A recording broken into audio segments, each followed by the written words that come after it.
All right, and we are live. Hello to everybody that is watching. Tonight's stream is the long-awaited follow-up that we've been planning. We were going to do it in May, but now it's suddenly July, and here we are. But we're doing it eventually. Tonight, I've got two guests with me. We've got Dr. Jerry Coe. Now just goes by. I think you've dropped the doctor now, haven't you, Jerry? It's Agartha University in the Hollywood. They're not accredited on the surface world, and I don't want to be misleading anyone. I've realized it started out as kind of like a horror movie host type, just a little character to do my blog, and then now I'm actually talking about stuff that matters, and I'm like, well, there's enough people out there claiming doctorates and things who are kind of, I know you've been calling them out, so yeah, it is a little yeah, a little dangerous. Doctor yourself, unbelievable, unbelievable. And we're also joined by Heidi Rachel Brown, who has a pretty good TikTok account that everybody should go and follow. And she's here tonight to talk to us about some of her personal experiences with the telepathy tapes and some of the adjacent personalities in the telepathy tapes. And like Jerry, is an incredibly knowledgeable person when it comes to this world and, to put it bluntly, everything that's wrong with it. So, I'm going to start by kind of handing it over to you, Heidi. And we're going to talk a little bit about how you first came across the telepathy tapes, what kind of attracted you to the telepathy tapes, and then how you kind of personally got involved with the telepathy tapes and a lot of the people involved.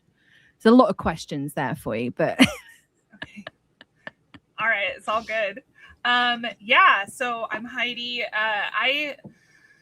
I started listening to the telepathy tapes. I want to say December of 2023. I think it came out that September, if I'm correct.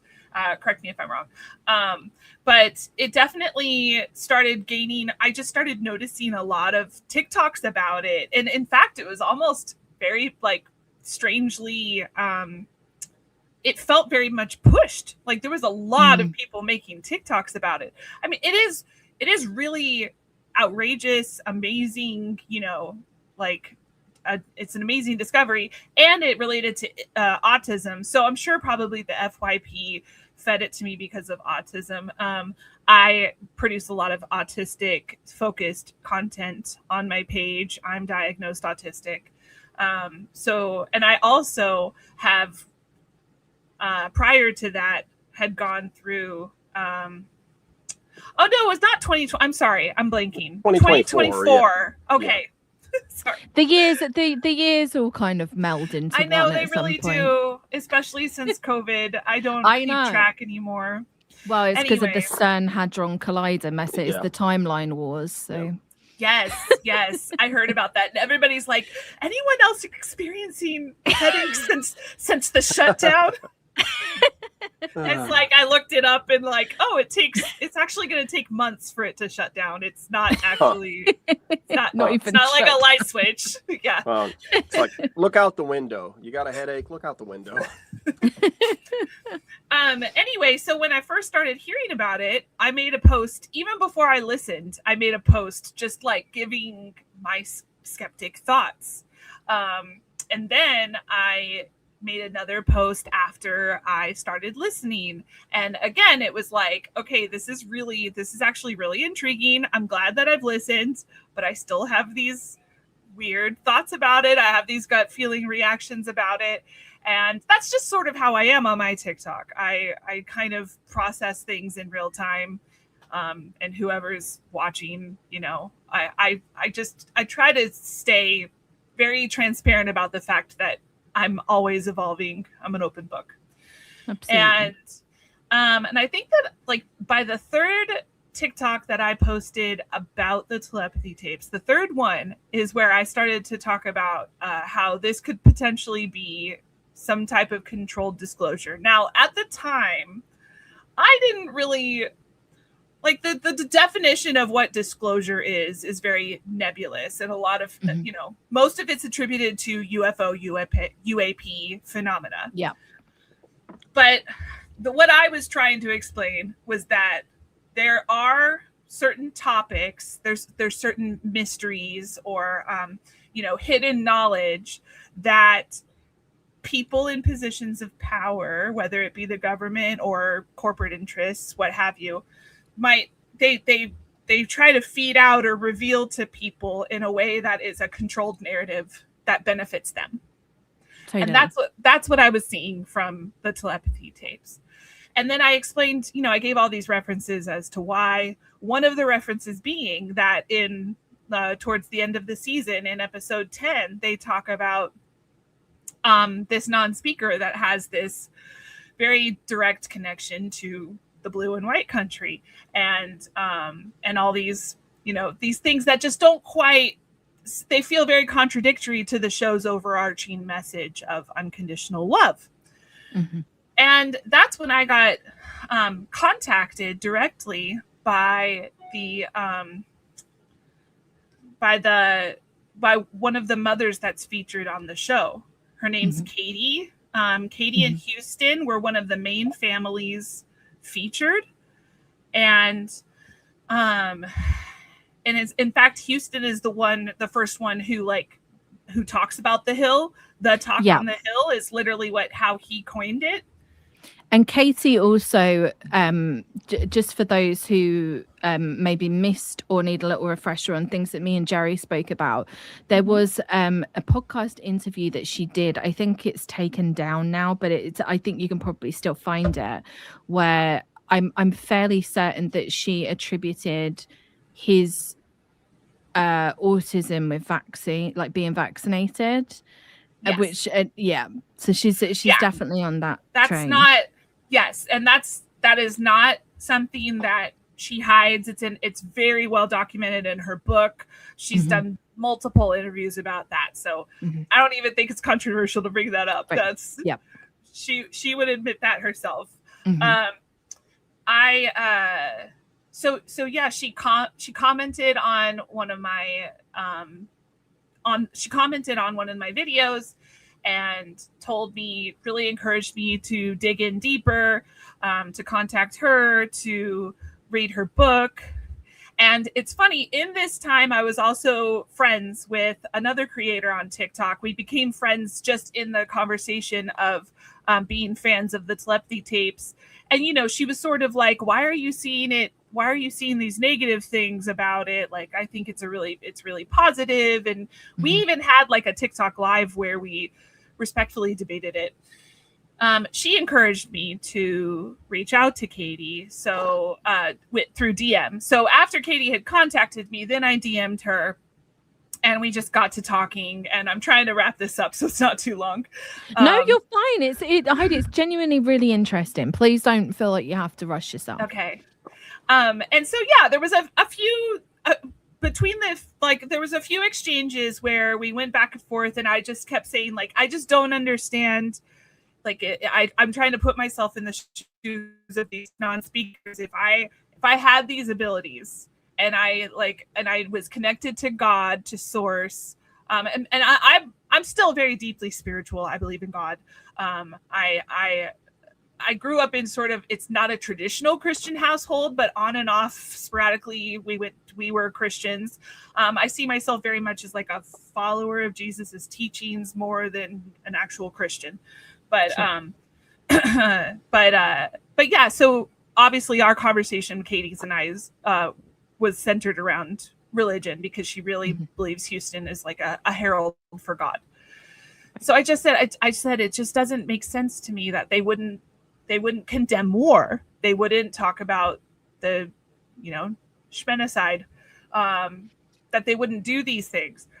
And she's like, there's so much more to it than that. There's a lot more about it that we didn't get to talk about on the podcast, et cetera, et cetera. So I felt very much like I was being invited to enter the behind the scenes world, and become her friend and get to mm-hmm. talk to her and get to talk to Houston. And I was very excited about being a part of it, because underneath all those red flags I was getting, I was still very much drawn to the personal stories of the non-speakers, and I wanted to help them.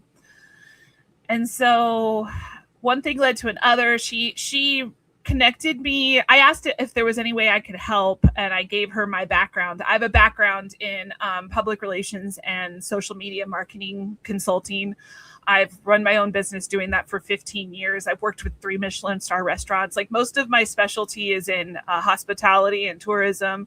I've worked with wineries and world-class hotels, but I've also worked with people on books. And so, like, I told her all the things that I could do.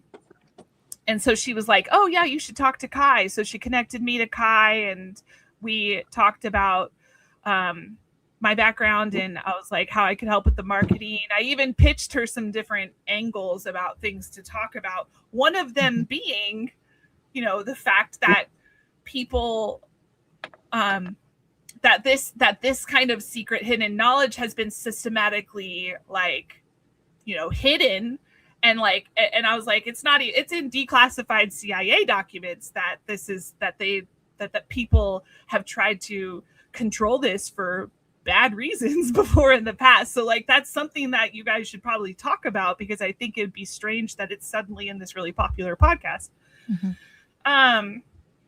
She basically just wrote back a very surface level friendly response that she already had a PR team, and that we should definitely reach out after the documentary film is made to work on the impact campaign.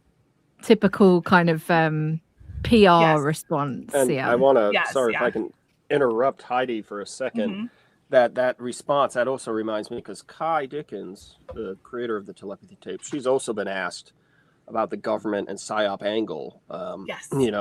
Hey, this is really popular now. What about all the stuff? You go an inch into this and you run across all this government PSYOP stuff, whether you believe it's true or not, or it's disinfo, or it's layers and layers, wilderness of mirrors type stuff. Point being, and Kai said, "Oh, well, that's just not the story we want to tell," And she even said, "I've had people come to me who say they're from the government and they worked on this or that, and that's just not the story we want to tell," which is very interesting to me. That one, this is paradigm shifting knowledge. We're going to change the world. It's love, love, love. We're going to change reality, but also, we're not going to actually engage in any of it, and we're not going to. I mean, I don't even know how to say it any clearer than that. We're not going to ask questions. We're just going to, we have a story we want to tell, but that says it all. The story we want to tell. Yes. You don't want to actually tell what it is, what's going on, the history of it. You want to just kind of mold it into this thing that is very kind of easy to package up and for people to consume. Exactly. Watch the documentary. Isn't this amazing? And then you kind of, you don't hear about any of the negatives, the long history of things like facilitated communication and, like you said, like government involvement in things to do with Project Stargate or Operation Mockingbird, extrasensory phenomena and all of that stuff. I was having a frigging brain melt there. I was trying to remember what ESP standard for. I was like, I genuinely couldn't remember. Extra spooky phenomena. That's what but none of that. Spooky phenomena. None of those scary negative topics would be changing paradigms, Emily. So they're about changing paradigms. They wouldn't make people buy the legalized spelling hat. Right. It was very triggering when she went on Ninjas Are Butterflies and sort of coyly admitted that there was CIA interference because this was what I was trying to warn them about. And I know, I don't remember all the details, but they, beyond that canned response they gave me, I heard that they thought that I was too much of a conspiracy theorist. That Katie was even warned as such. So so it's very triggering. But of course it's definitely you that's the conspiracy theorist, right? And not makes perfect sense. So you reach out to Katie. Katie's very receptive. Katie puts you in touch with Kai. Kai's like, oh yeah, after the documentary comes out, we can talk further. So what happens after that? So after that, Katie was like, well, you know what? I really need some help, banking on the momentum of that's being built from the success of this podcast. Mm-hmm. I would love to leverage it to sell more books. She's got this book. It's called the Book of Heaven. Mm-hmm. And she's like, so could you do social media for me? Like, I need someone to launch my my platforms and to help promote my book sales. Mm-hmm. And so I agreed. And I was like, that's awesome. That's fantastic. So, I can't go into the details of the nature of our working relationship because I had a contract with her that I actually wrote myself. That said that anything that had to do with the actual work conversations was confidential. But that's fine because there's lots of stuff that I can talk about that was not work related. Yeah. So, but we did end up meeting in person for two different weekends on two separate occasions. We talked a lot on the phone. We worked together online remotely quite often, and I created content. I helped launch her TikTok and her Instagram. I redesigned her website. I added all her appearances onto her website, her other interviews, pulled content from that to make posts. So yeah, a lot. It was for I'm blanking on how many months, about 6 months. I think I did that. Okay. Separately from that, she had been getting tons of suggestions to start her own podcast because through her community, the speller community and the Christian community, a lot of people knew that there was a lot of topics that she believed in that hadn't been covered on the Telepathy Tapes, right? Yeah. So it would be a great opportunity for her to discuss everything that she'd want to share that didn't get covered on season 1. And were these more kind of like religious topics that were discussed? Was it more of that kind of bent on the podcast?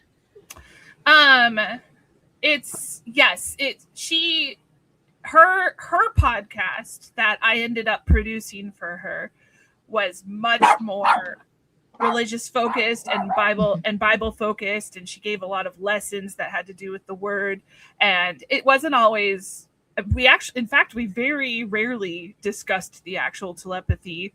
We did share a lot of statements from Houston, words that Houston spelled, but yeah, every episode kind of had a different topic, but yes, it was mostly, it all kind of centered around Bible and faith. And but yeah, so I proposed to her that I could produce this podcast for her. Mm-hmm. And I suggested strongly that it should be a roundtable discussion because she was very nervous about being the primary speaker, having a podcast where it's just her talking. So my husband is a podcast producer, and so the three of us did it together, kind of like the way we are here now, just three people chatting about things to make it more conversational. And I think it also helped that each one of us kind of played a different role. She was providing a lot of the depth and information. I was coming from the perspective of the diehard Telepathy Tapes fan, and what the fans would want to know. Mm-hmm. And then my husband was like a layman who coming from this blind. And I think it gave a lot of interesting depth, and what I was really proud of with our work is that even when we didn't agree, there was a lot of really unique, we weren't uncomfortable with getting into the nuance of it, to have some really interesting discussions. Certainly. Yeah. So I think we got to episode 11 or 12 where she we'd already had a few guests. And it was episode 11 or 12 where she was going to have a guest on whose name is Linda Kamal Brown. And Linda's son, Winston, is a non-speaker. And they're involved in the Telepathy Tapes as well. At the time, I was told that they were going to be in season 2, but I don't think that ever ended up happening. I think that they're featured in the documentary, potentially.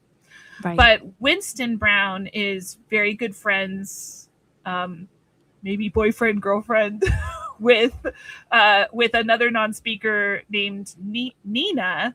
Right, Jerry? Nina. Yeah. And she's been heavily featured on the Telepathy Tapes. Yeah. She had a whole episode about how she talks to plants, and her sister is her facilitator or her communication partner. And her sister is involved with Julia Mossbridge and the testing and the research that they do.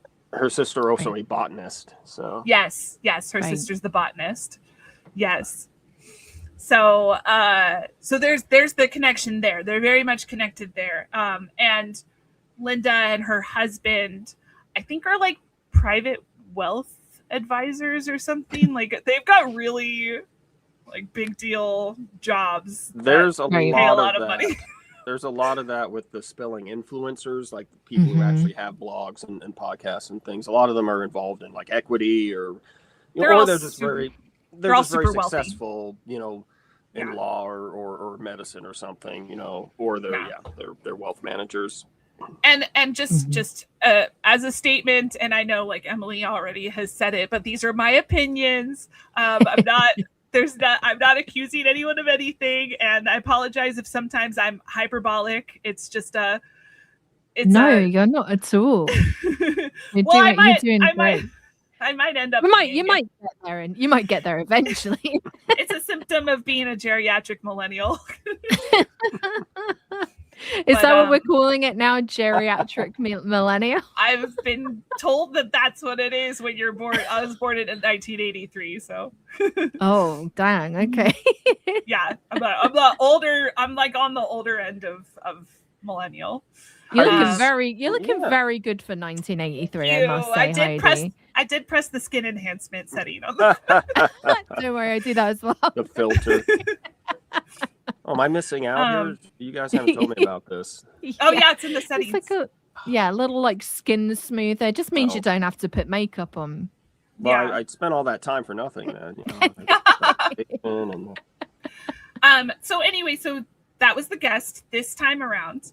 And I always do, Google search to familiarize myself with the guests coming up. And the topic was going to be centered around Winston's connection to God, same as Houston's, and his connection to his Jewish faith, which I was really excited about. I was fascinated, and I'm excited to learn more. And so I was looking forward to it.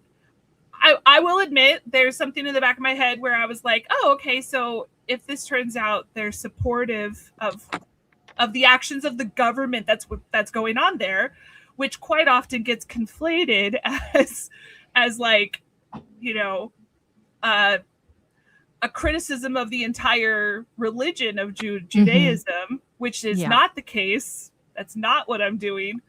But I was definitely like bracing myself for the potential that they were supportive of Bibi Netanyahu, like the actual government, of what's going on there. And I saw it. I saw that was probably the case in her social media. So the conversation happens, and it's really fascinating. It's really interesting. They talk about Israel a lot. They mention going to Tel Aviv. They mention we're hoping that in a couple years, when it's safe, Winston could do his bat mitzvah there. Yeah, they literally said when it's safe. And I'm like, the whole time I'm like, oh my God. But I'm this is the part that's so frustrating about it, as I was very proud of how respectful I was in allowing them to discuss what they felt in their connection to Israel and their connection to their faith. Mm-hmm. And then I asked, like, because they mentioned the fact that it was safe and those concerns, like, I was like, do you feel, how do you reconcile this deep longing and connection to that place with what's going on over there with Gaza? And she said, I don't talk about politics with anyone except my husband. And then we laughed about it, and then we kind of moved on to other things. And that's a telling statement. Yeah, and I didn't push. In fact, like, a lot of people, friends of mine who are very strongly, adamantly, you know, supportive of Palestine and like and anti Shmenocide, mm-hmm. would probably have said that I was kind of soft on them. Like, you know what I mean? I didn't push. And that's because I wanted to be respectful. This is Katie's podcast. Even though it's a roundtable discussion, it's still Katie's host, and that was Katie's guest. Well, you didn't want to just blow it up, you know, in the middle of the discussion. Yeah, of course. It was never meant to turn into a debate or anything. I was truly, from the bottom of my heart, curious about how she feels, because I know I went to culinary school with a couple Jewish chefs who had their rite of passages in Israel. I can't remember what it's called, Aliyah or whatever. They had to do their military service, like all that stuff. They have a very strong connection to Israel, but like, you know, but they still disagree with what's happening with the government right now. So I was giving her the benefit of the doubt. Like, I thought that maybe it was just a conversation we could have, because everything they were saying was so contradictory to being supportive of that. Do you know what I mean? Like, absolutely. Like they were like Winston was spelling about how you need how to love thy neighbor, and how that's like the most important commandment that God makes to us.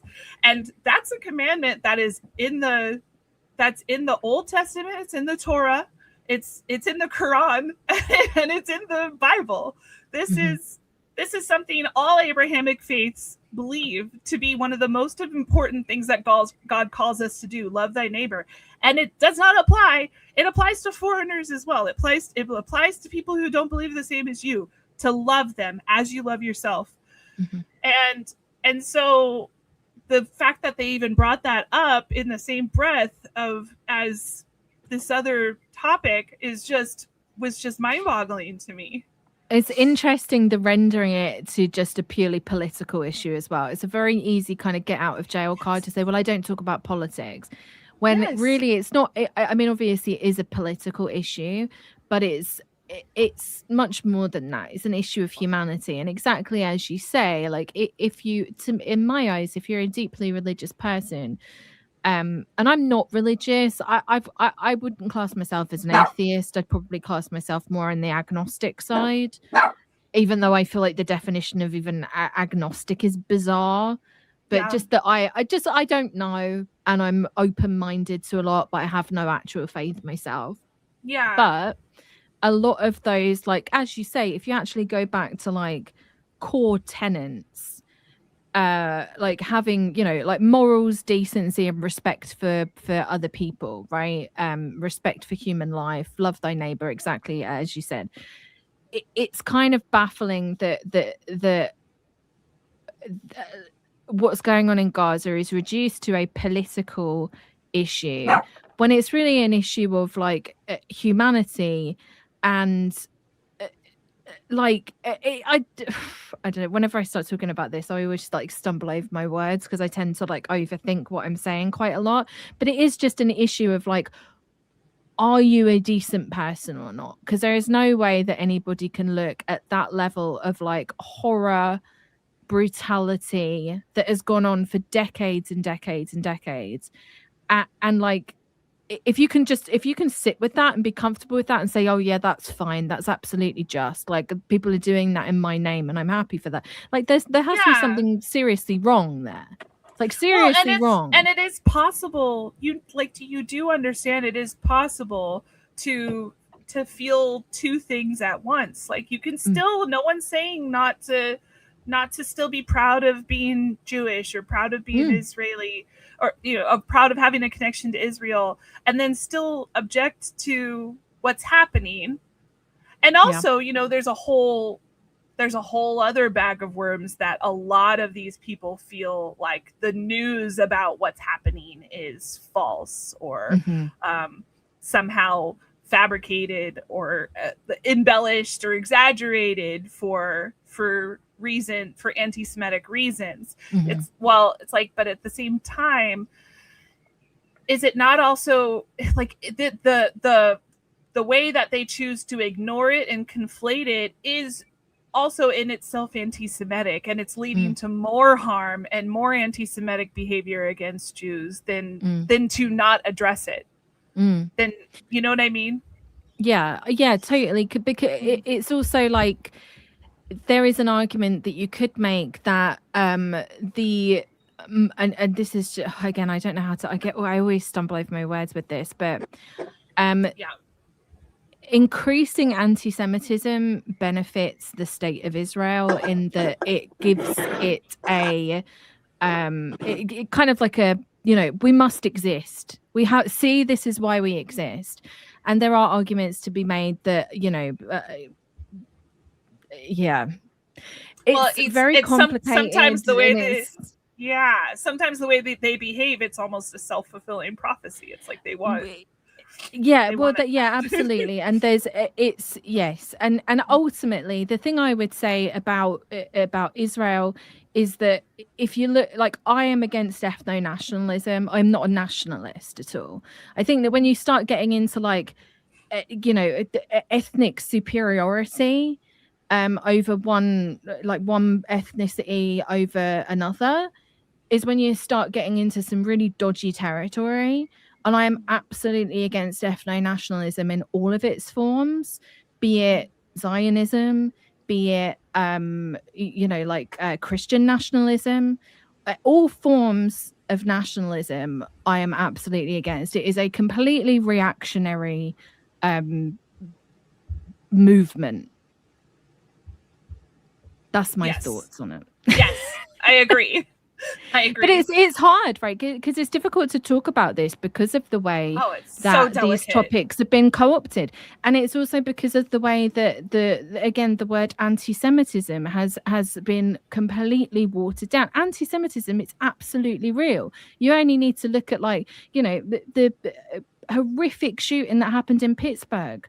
I can't remember how long ago, but it was relatively recent in terms of history. It was maybe 5, 6, 7 years ago. Those kind of things happen. There are anti-Semites everywhere, absolutely. But conflating anti-Zionism and support of Gaza as anti-Semitism is completely wrong, and there are plenty of Jewish people that would agree with that. And I also think it's just a co-option of one of the world's most ancient religions. To turn it into a reactionary ethno-nationalist movement is wrong. That's my opinion on it.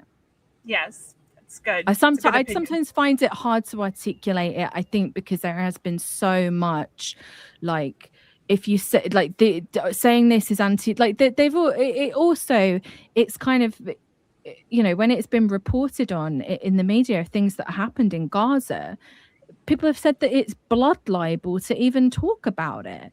Well, this is just an anti-Semitic trope. Well, it's not an anti-Semitic trope. It's actually happening. There's nothing anti-Semitic about reporting on what's actually happening. There's a difference here, right? Because if you're conflating, and if you're saying something like, see, this is what the Jews do, okay, fair enough. Then you're going to start veering into anti-Semitism. But if you're talking about the state of Israel, the government of Israel, the people in charge of Israel, with their own words, have admitted to war crimes, some of the most horrific war crimes you can even imagine, and have essentially admitted that they are extreme ethno-nationalists that do not see the people of Gaza as even as human at all. Pointing that out is not anti-Semitic. That's Thank you. You got me right. That's where I think yes, Jerry? The social media strategy of deliberately provocative stuff like calling it blood libel to report on a hospital being blown up or something. I think that is sort of a deliberate strategy, a deliberately ridiculous strategy to invite a response back. And then you can point to that response and say, look how unhinged they all are. It's a deliberate social media. God, social media, talk about psyops, and look at the people on the right that also get boosted, right? So you have who kind of do play into like these anti-Semitic tropes. Like they kind of further themselves. It's like people like Candace Owens, right? Yes, she talks about, she'll hold up like a copy of the Talmudic Jew, but then on the same breath she'll talk about Gaza. It's like that. It's almost like there's like a pushing, like those kind of like right wing podcast people like Candace, like others.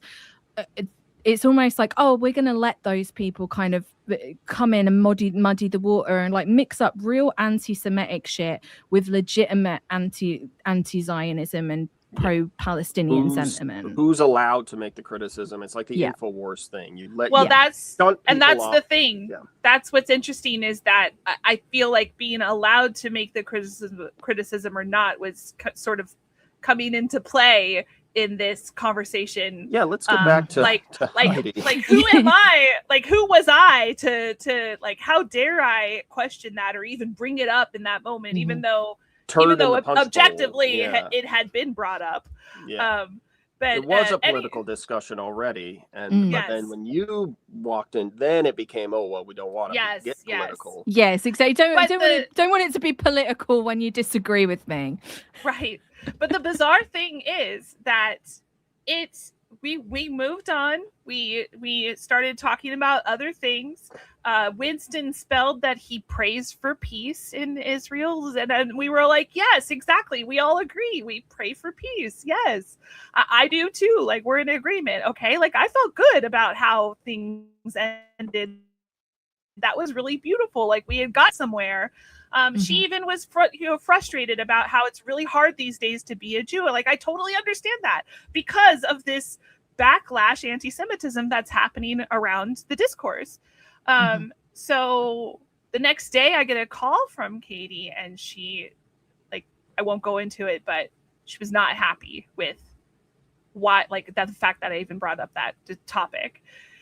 And I had to just take it all in. And then the next day I gave her an email, just processing my thoughts, explaining exactly like I did to you guys where I was coming from and why I did it and how I thought it turned out good. And if are they not happy about it? We could take down the episode. No, she doesn't want to take down the episode, which I thought was interesting that she wanted to, that ultimately she decided not to work with me any longer, but still keep the episode up. Yeah. It's content. Yeah. It's so content is king. Yeah. So, and she also made a note to pass along like a clarification that that Linda wanted to make sure was clear that when Winston spelled "I pray for peace," he means that he prays for the elimination of any enemy who seek to kill him. Good. Oh, that's definitely what peace means. That certainly sounds like a peaceful message. So sorry. So how did she get that message from Winston that's what he actually meant? Did he spell that out to her as well? Question. I think it was just it was a clarification from his mother. Yeah. Right. Yeah. So possibly an interpretation of his message. Who knows? Very interesting, given the general topic of facilitated spelling. When we have how are we interpreting the spelled messages at all? And this also gets into how, when someone communicates something, we've seen this before where, we're told, they have apraxia, so don't listen to the words they say and don't pay attention to their physicality. Only listen to the spelled words. But then we get the spelled words and suddenly they need clarification from somebody. So, yes. because, don't take the words at face value. I have secret knowledge that actually this is what it really means. And you need to listen to me, the facilitator, and not the person who is supposedly being allowed to communicate. That's interesting to me. I mean, that's the thing, is that if the parents are the communication partners, they're also the communication interpreters.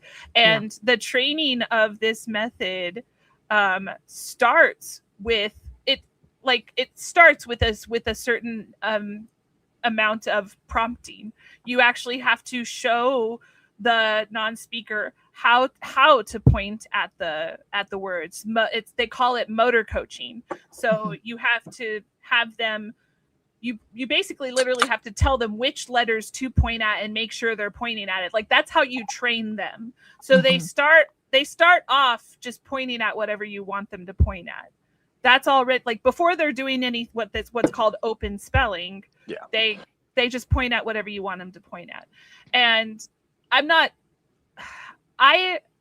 have a very, like, I feel like I don't make either side of the spelling argument happy, because I can't take a strong stance one way or another, whether it's fake.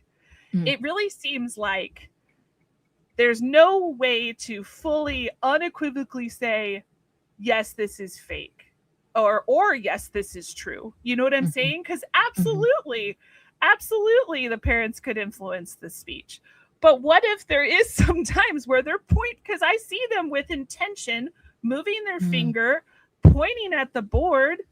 Are they just doing nothing there? Like, what, you know what I mean? So it's definitely not. It's difficult. Yeah, it's definitely not a great communication method. Well, that's my thing. Yeah, that's my perspective. Is that the way it's set up and the way it's justified through the theorizing that goes into it is sort of deliberately leaving it open. And the fact that nowadays, because you have the message passing test, which will, in specific instances, show you. Now, the thing they've done is they've theorized why, that doesn't matter. That's not the way to do it. It doesn't work. And so now they're in this, the spelling facilitated communication theorists are in this kind of nebulous, say the word nebulous, Heidi said that earlier, nebulous area where they really can't nail stuff down because they're afraid that they're going to accidentally disprove it again. Because when you look at some of the research coming out from, like, Vikram Jaswal, that supposedly supports, the facilitated communication, the facilitated spelling. What it does, you look and you go, wait a minute. Well, they didn't do a message passing test because they said that doesn't actually work. We don't want to do that because it disproves it every time. But we did all this other stuff, but we walked right up to every single instance. We walked right up to almost doing something that might accidentally disprove it. And then we don't do that because we don't want to do that.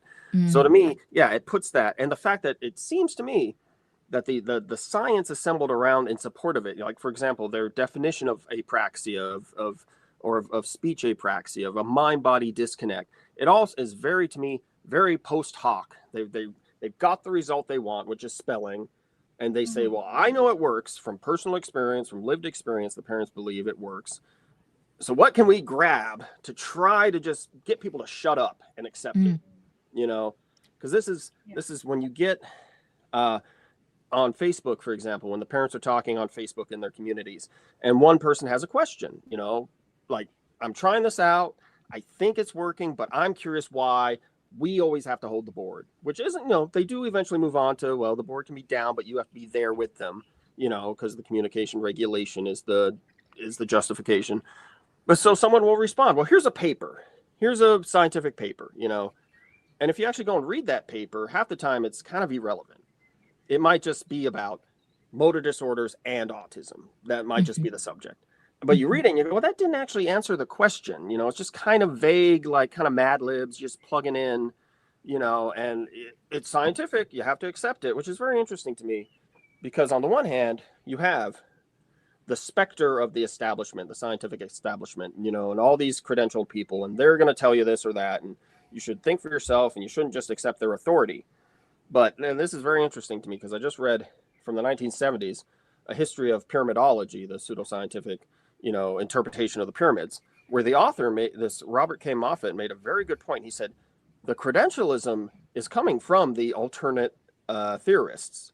They are very, very eager to point out when they have credentials and when they have some kind of scientific authority.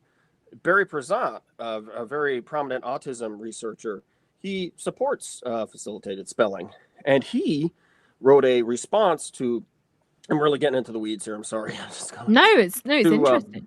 Amy Lutz, another researcher, she wrote "Chasing the Intact Mind," very good book to read. She did a New York Times op-ed where she called out facilitated spelling and said, "This is I don't support this. I don't think research supports it, and I think it's a dead end for parents." And Barry Prezant responded to that, and he said, "Well, I have the credentials, and Amy Lutz doesn't." And he also said, "She's wrong in so many ways, I can't even begin to say so." So he didn't. He didn't actually explain why, in his opinion, she was incorrect, about what she said. He just said, well, she's obviously incorrect. And this is where to me, it starts to come into this question, the title of this live stream, is it a cult? Because what we start to see is it's not about figuring things out. It's about how do we keep people in line? How do we keep people shut up? Just don't ask questions, just accept it, and we got the Telepathy Tapes brand.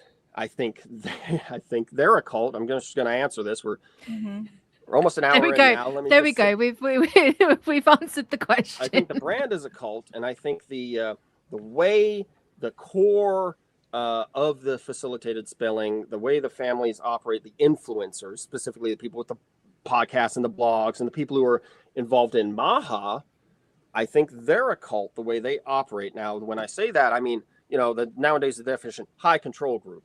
How do we keep people in line? How do we bring people in, love bomb them, tell them we got the answers, tell them we're going to improve their lives. And then if they start to ask questions, well, no, don't ask that. No.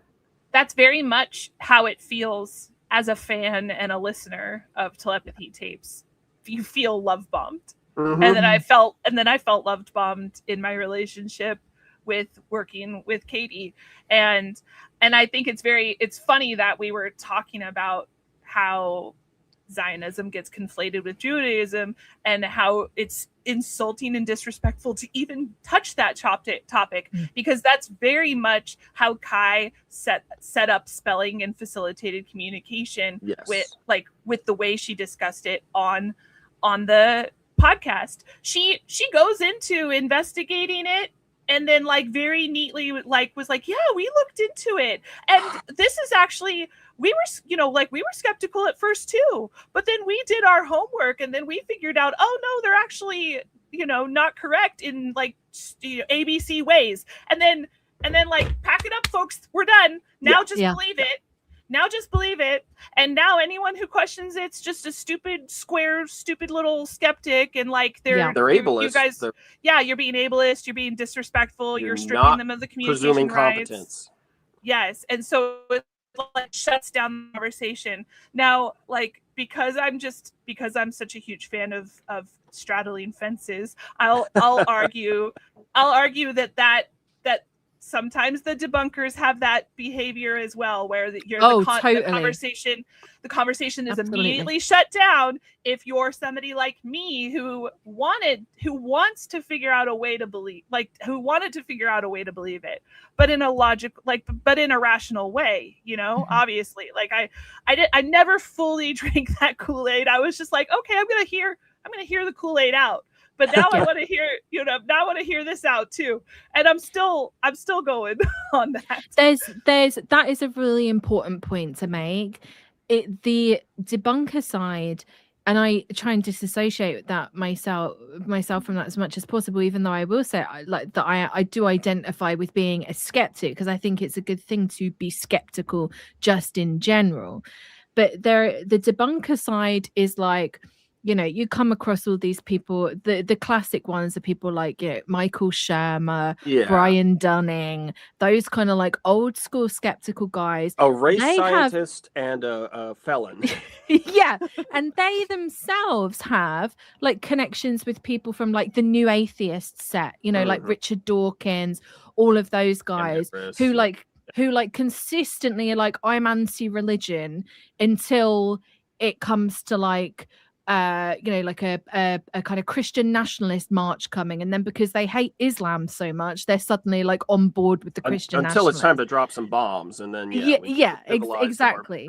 So the debunker side absolutely is that the problem here is that there is no room for a nuanced discussion, right? Because like if you were to list mine, Jerry's, and Heidi's personal opinions on certain things, I'm sure that we would differ in many different places, what we believe in, our spiritual beliefs, all different interests, all that kind of stuff. But the point of the matter is that we should all be able to sit down and actually talk about these things, and you can find a bit of common ground with the people. It's like, and brings me back to the conversation that you were having on the podcast, was that you came from what you're telling us, you came into it with like an open mind, that this person was going to talk about topics that you thought that it was going to go a certain way, and it did, but you were approaching it with an open mind, and you just asked a question that's like a very reasonable question to ask, and then the response is, you're done, like you're out now, you've been pushed out of the group, you're no longer accepted, because you kind of like, I this is just my perception of listening to your story, put a little crack in the veneer of what they're talking about, this like love, light, spirituality. We're so in tune, we're so empathetic, the non-speakers can tap into we're higher vibrational, like you said, we're going to shift this paradigm. And these are all kind of like very new agey kind of buzzwords, and then you come in with a legitimate thing of saying, well, how can you reconcile that with this like atrocity that is unimaginable that we're witnessing in front of our eyes? And you put a little crack in the veneer. And I mean, Kai very, very explicitly says, believe them, believe the non-speakers on that podcast. It's more than just an invitation at a certain point. It's kind of like a demand, like, you're not going to be cool if you don't, basically. and but the non-speakers are spelling things that conflict. The non-speakers believe certain ways that where other ones don't. Houston has said that no one who speaks can access the Hill. Right. And it's disrespectful to try to access it. It's their private place. But then Lily said, oh, Dan was there. We invited him. We had a whole episode with Dan. And then and then Dan charges money now to help people meditate, to figure out like if they can get a chance to go on the Hill. I mean, he never outright says that, but like, come on, that's the implication. Like if you're saying I got to go to the Hill, and then you're like, take my meditation workshops. Right. What do you think people, and so like this, and that's kind of, for better or for worse, that's exactly what I ended up taking on as my role after getting let go from Katie. Is like, for a while I didn't even make that much content about this at all, but then just I started listening more, and the talk tracks started to go into things that made no sense. Season 2 started to go way off. Season 2's a mess. What a hot mess. I will admit, I still haven't listened to season 2. Season 1 was enough for me. It's a stopgap. It's enough for most people. the views have actually kind of cratered from season 1, but season 2, the idea is they're working on the movie. They want to get the documentary out, and in the meantime, how do we keep fans happy? So we're going to do a knockoff In Search Of. We're just going to do a bunch of random topics. Yeah. And this is where it really gets bad, where Kai just starts having any and all new age grifters, in my opinion, absolute scam artists, on for each episode to just talk. What's your product? What are you shilling? All right. Here's an ad for Honey Love Bras. Here's an ad for CBD. Skims, blah, blah, blah. Oprah. Oprah, Goop People. Mo Pritzker, which we can really get into that what fans have noticed is how out of touch these episodes can sometimes be. Yeah. Because Kai had on a scion of the billionaire Pritzker family. Talk about Zionist, and also Epstein. Both of those things. Jesus Christ. So they have her on. She's dealing with chronic health issues. She's talking about her story, her journey, this Mo, about how, I tried everything. I tried every therapy under the sun, obviously something which, I'm not saying every episode needs to be full communism now. We need to get into it all. But, something obviously which a very wealthy person can do. A very wealthy person can try every single therapy under the sun and then become the head of a company which is offering neuroplasticity courses for people, which is what she was showing on that episode. Yeah. Oh, she was like, I was cured. Oh, what was the cure? I actually sell the cure. Like, trust me, trust us. And the thing is, the audience, the listener does, because you were convinced to trust Kai in season 1, the way that it was paced out, the emotional narrative. Yeah, the emotional narrative, the way that she was like, well, hold on, what is this I'll address this controversy of facilitated communication. I'm it was very skeptical. Yeah, like it was, she cosplayed actually addressing it without really addressing it. And then never addressed anything else. Never addressed any other contradictions. Never properly identified Joe and Franco. Never properly identified Arthur Golden. And I think we actually need to restate that for the benefit of listeners. In season 1, we have 2 experts that Kai presents to us about how legal facilitated experts. spelling is totally good. It's scientific. First guy, he's Joe. He's a great guy named Joe who used to be a lawyer. Now he's a pastor. Mm-hmm. And the kids that he knows who are facilitated, they have spiritual messages. This is another thing Kai does. She takes every religious thing and just says, "Oh, there's spiritual messages." And what happened was, of course, Joe's certainly spiritual. Joe has come out and said, "Oh, yeah," and he didn't like that. Yeah, no, he said she left out all the stuff about Jesus. She left out all the stuff I had to say.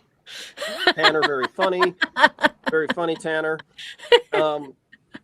So what she doesn't tell us is this guy's full name, which is odd because most people do get their full names. His name is, of course, Joe and Franco, and the reason she doesn't tell us that is because if we looked him up, we find out he was behind Prop 8 in California, banning gay marriage. He was one of the architects who eventually led to the overturning of Roe v. Wade. Yeah, like he was integral. He was integral. Alliance defending freedom. Yeah. This right-wing lawfare group designed to, anti-gay, anti-abortion, anti-woman. If you define very love and light. Yeah. Very paradigm shifting. I don't want to be part of this fucking paradigm that they've shifted us the paradigm. So that's the funny thing. And then I'm going to say she goes to the other expert in the next episode, a lawyer named Arthur Golden, who also, his son has spiritual messages too. And this gets back to what you were saying, Heidi, where, we're supposed to trust the non-speakers. Well, what the hell do we trust when they start writing stuff? Because one of the spiritual messages from Arthur Golden's son, Ben, who's an adult man, he's in his 50s now, Arthur's almost 80. One of the messages is that a certain somebody over in Israel is the Messiah. And this person named Eliezer Berland, he is a cult leader, and he is a convicted rapist and convicted fraudster. But according to the facilitated messages coming from Ben Golden, he is the purest man on earth. It's all lies. He's been stitched up by the leftist Israeli courts, if you believe that. And so this is... But we're supposed to believe them. We're supposed to believe them. But we're supposed to believe them. Heidi, you said, I'm just going to Google this guest and try and familiarize myself. Yeah. Apparently, Kai did not do that. Yeah, Google, she doesn't, I guess Google didn't exist on her laptop when she was vetting her guests. Which is really insane because you're hitching your wagon to these people, like as a filmmaker. And that's not to say that every subject needs to be, above board, of course, but she isn't making like a kind of like bird's eye view documentary of this, looking at the good, the bad, the ugly. No, this is a propaganda feels a little bit too intense, but it's definitely like an advocacy documentary, right? It has a message. It's not going to stray. You're not going to get a nuanced perspective. You're going to get the party line from this. And if you're doing that and you're hitching your wagon to people, like Be careful who you're hitching it to. It's interesting because I've discussed this at length in my TikToks and in back and forth in the comments and also on the Discord. So the Telepathy Tapes fandom has like a subscriber level where you get access to not only like a backstage pass forum type community, but also the Discord. And I've made friends there, and then we've had like little side conversations where I've mentioned a lot of this stuff, and the people are so quick to forgive. Like I'll see them like turn on some of the parents and families and stuff, but so quick to forgive Kai. Always so quick to forgive Kai and defend Kai and be like, well, is she supposed to believe philosophically and politically with everybody she interviews? And it's like, no, you're not. You guys are like just royally missing the point.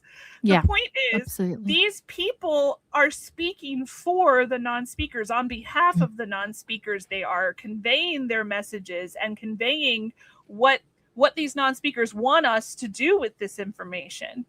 And then the context of their backgrounds is not conveyed to the listener. That's exactly. I'm not saying she has to agree with them. Of course not. No one needs to, but you need to know what like the ideological bent of the person delivering the message. It's like incredibly simple, because when you start to like dig at it and chip away at it, you see like, oh, of course this non-speaker is spelling this stuff, and this is just my opinion, that there has to be some influence there, whether it's an influence, a direct influence of like literally being guided and pointing and spelling, I don't know, but there's certainly a cultural influence there, because if those are the beliefs of your parents, you've been brought up in that kind of, don't know any other way to say it, but that kind of like ideological soup. You've been brought up in your whole life. Yeah, that's going to be the sort of message that you're going to give. Right, exactly. And like, as the listener, we're not the ones who set out to prove telepathy exists. Exactly. The podcast did, or tries to convey that in some way. They claim they do. They do the tests. Houston says you don't have these gifts if you lie. They painted this whole narrative that we have to presume competence and believe them. But then when I try to like hold up a mirror to the fans, the diehard fans of this show who are maybe they're LGBTQ fans, maybe they're liberal fans, maybe they're people who don't exactly agree with these things that Joe or Arthur or Katie agree with. When I try to say like, hey, look, this is what the non-speaker spells, outside of the telepathy tapes. If you look at their social media, if you look at the content that they put out, this is what the message they're actually saying. Like, oh, well, then those ones are probably like they're just they cherry pick, cherry pick and try to rationalize, and that's cult-like behavior, like textbook. So absolutely. I want to point out too the Epstein stuff, when the fans' reaction to the Epstein stuff, that came out, that both Diane Hennessy Powell, the scientist from season 1, and Julia Mossbridge, the scientist for the documentary, both of them have disturbing connections in the Epstein files, not to do with any kind of wrongdoing, towards people, but to do with financing and money. Well, yes. And research. This is like Julia's buddies who were directly connected to him. Yes. They were working with him and taking money from him and being friendly with him when when Google existed and you could know that he was a convicted. The thing is, to go back to the Loving AI project that Mossbridge worked on with David Hansen, Sophia Robot, and Ben Goertzel. And if you want a deeper dive on this, look at parts 1 and 2. Yes, we've talked. Yeah, you guys have talked about this. Point being, Ben Goertzel, this AI theorist, he said Epstein admitted to him back in 2008, "Hey, I'm going to prison." You've probably seen it in the news. And Goertzel said, pretty much, I'm going to quote, he said, "I don't think you should go to prison for that. My morality," he literally says, like, "my moral system, I don't think you should go to prison for that." For he was soliciting a minor for prostitution was the charge, Yeah. So according to Ben Goertzel, that's fine. Yeah, and Ben Goertzel even says, I'm very libertarian, which is kind of a punchline. But anyways, point being, in Julia Mossbridge's unconditional love worldview, we should be forgiving. We should be forgiving of all that. And I do shout out somebody in the chat. I lost my place though. Somebody in the chat was mentioning Julia Mossbridge's affinity for Judaism. Yes, there is evidence that she's supportive of what's going on in the blue and white country right now. She's generally kind of a soft imperialist. She has that podcast she co-hosts with CIA intel veteran Carmen Medina, where they talk about, what can the CIA do to be more woke? We need to listen to women. We need to listen to indigenous perspectives. That's how we're going to make the CIA's mission better. Our mission of terrorism, of slaughter and drug trafficking and human trafficking. That's how we're going to, because they say, we agree. Thank yes, you. her have a nice disclosure. Absolutely. Oh, yeah, that's interesting. And the other thing, to loop back to the Epstein stuff, the fans, when presented with this disturbing Epstein financing, they just go, oh, no, because both Diana Hennessy Powell made a statement. She didn't know anything about it. That's good enough for them. Mossbridge has lied about it. I'm going to say that very strongly. she never addressed her actual connections. No. She has used the Epstein file disclosure to benefit her by turning it into a call to arms to have a women's conference. Yeah. Yes, she's literally profiting. She's done identity politics out of the Epstein. Yes. I want to really specifically say the thing she's done. So she said, I'm addressing it. And what she said was, yes, I'm in the files. Most of it is just spam. Most of it is just her name's on a list of scientists at conferences that were being forwarded to Epstein. So the problem's not her name in the files. Yes, but then what she lies about specifically, she says, she starts with a true thing. She says this Joshua Bach guy, who's actually a descendant of Bach, if I'm not to be mistaken, the original Bach. He's a little Epstein crony. He's in the files a lot. He made a crack about Mossbridge's work to Epstein, saying, oh, maybe you could win the lottery if you believe Julia Mossbridge and, the future affects the past, etc. He made a little crack about her retrocausality ideas. You could potentially see that as a microaggression, but what Mossbridge did was seize on that and say, see, they're sexist, which is true. They're misogynist, which is true.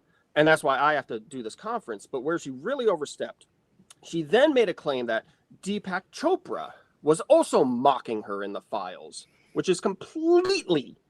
I challenge anyone to look in the Epstein files that have been released and find a single example of Deepak mocking Julia Mossbridge. And I'm not sure if she's genuinely mistaken, if she conflated something, or if she knows that this is a falsehood. Because Deepak is the guy sending all this garbage to Epstein, who's saying, this is all great. I love all of this. Yeah. Epstein's the one saying, nah, this is crap. Give me something better, et cetera, et cetera. Yeah. But I think Mossbridge knows that Deepak now is very, it's come out what a creep he is and how he was in the files. Again, no actual, affirmed connection to specific wrongdoing, but his attitude in the files and him saying things like, God is a construct, cute girls are real, can't wait to party with the girls some more, et cetera, to Jeffrey Epstein in, the year 2016 or so, well beyond the point. But I think Mossbridge knows Deepak's persona non grata now. If she can make a claim that, he was dumping on me, that makes her look good. And again, like you said, Heidi. Yeah. Oh, God.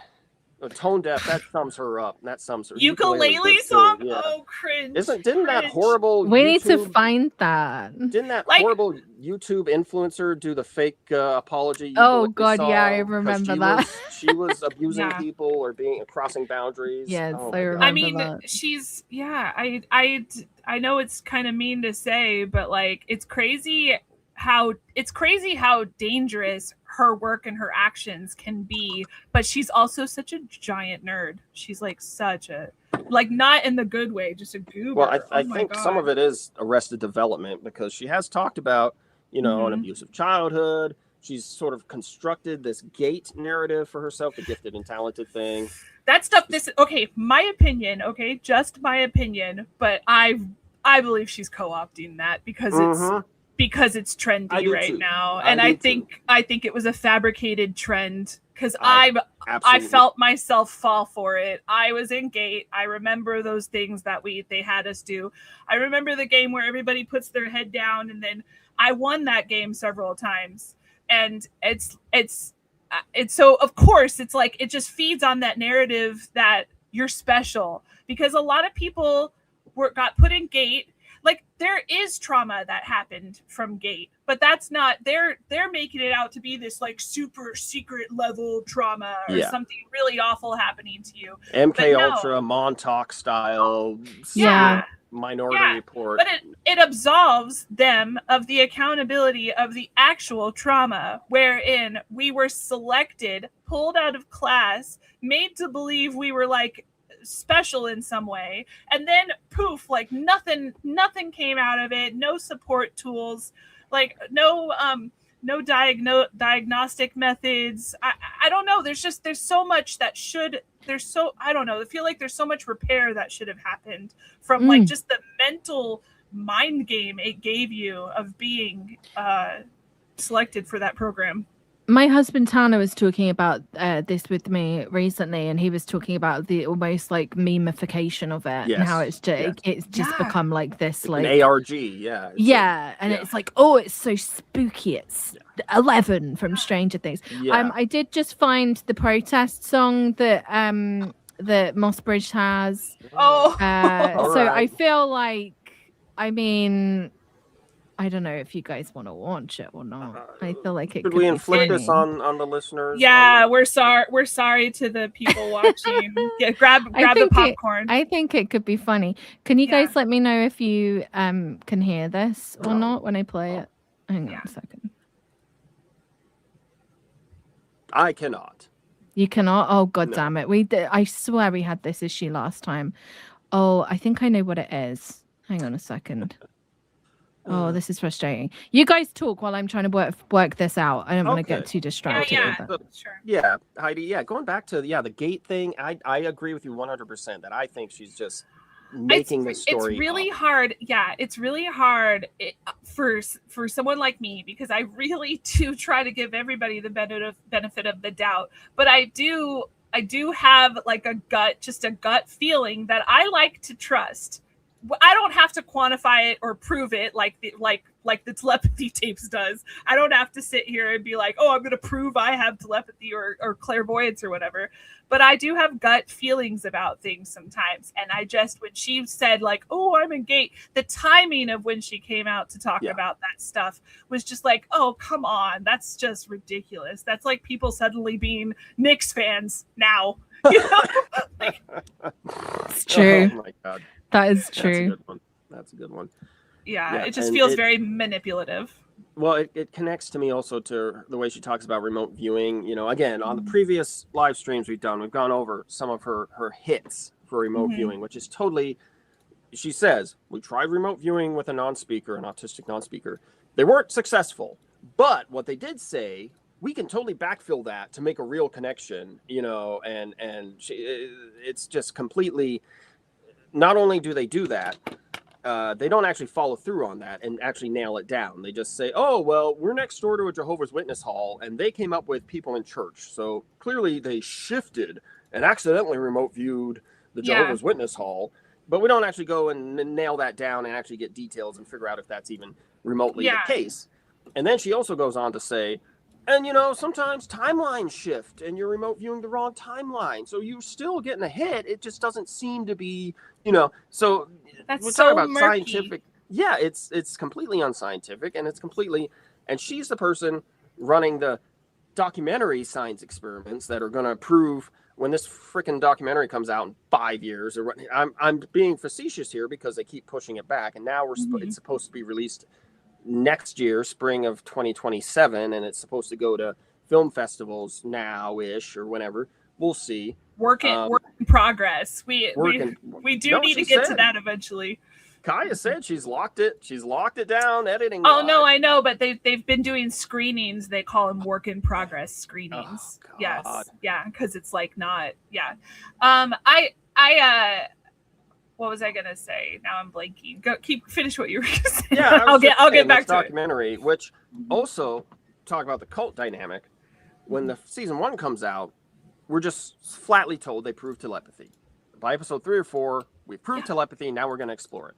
Now, once people actually start watching the test videos that are behind a paywall and realizing how boldly Kai is misrepresenting things happening, then the defense from super fans and from like the unpaid Reddit moderators starts to become, hey, we didn't say we proved anything.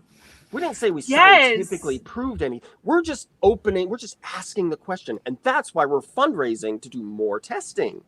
And we're going to do it. We're going to use really fancy equipment. We're going to use Faraday cages. Now, here is another little dodge they do where there was no reason the testing that Kai did originally could not have had strict protocols. It's not a question of budget. It's completely a question of just how you set up the test. And she deliberately or not didn't set them up very strictly. And even Diane has objected to this. I think they mentioned it a little bit in the podcast, but sort of glossed over it. The way they present it in the podcast is Diane says to Kai, "Oh, these won't pass muster scientifically." Yeah, but it's kind of presented as like the evil scientists won't believe exactly. It's in your heart it's true, but you didn't tick all the boxes. But in reality, Diane was really objecting to how it was perceived, and she's not happy with how she was perceived and how her work was perceived. And Kai wouldn't have a podcast at all. Kai wouldn't have any of this right now if it weren't for Diane's work and research. So I kind of like, absolutely, I feel I'm a little on Diane's side with all that. Well, the thing is, Diane Hennessy, she does make a point when she's speaking or when she's appearing. She makes a point to be like, I'm the person behind the telepathy tapes, my research, because again, they've split after season 1, and that article in The Cut did quote Diane saying, Kai misused my work. She made claims. She overstepped claims. She was unscientific in the presentation. And so, because that's the other thing is originally the fundraising was going to be tested with Diane Hennessy. But of course, she left the project. So now it's and the fundraising is a little murky too, because it started out with like a spot fund or whatever. It was one of these fundraising websites, and it said we're going to do XYZ, and then they took that down, and then they said, well, we're going to fundraise for the movie itself, for the documentary itself, and that'll include the testing, blah blah. And then now they've got angel investors. They got Eugene Hong. They've got the Hone. They got Kylie Hone and Chris Hone from the UK, big financier. Who also fund their own new age type research.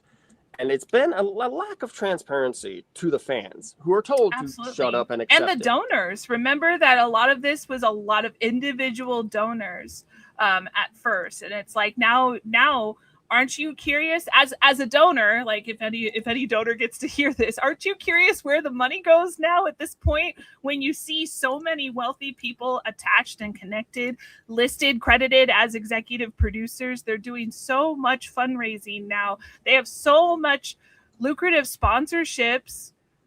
Aren't you wondering where the money's actually going? I would be. And and like the only proof that they've generated out of this work so far has been inextricably linked to spelling to communicate. Yes. So therefore that has to be proven also, but they're not bothering with that. So that's like the fundamental issue.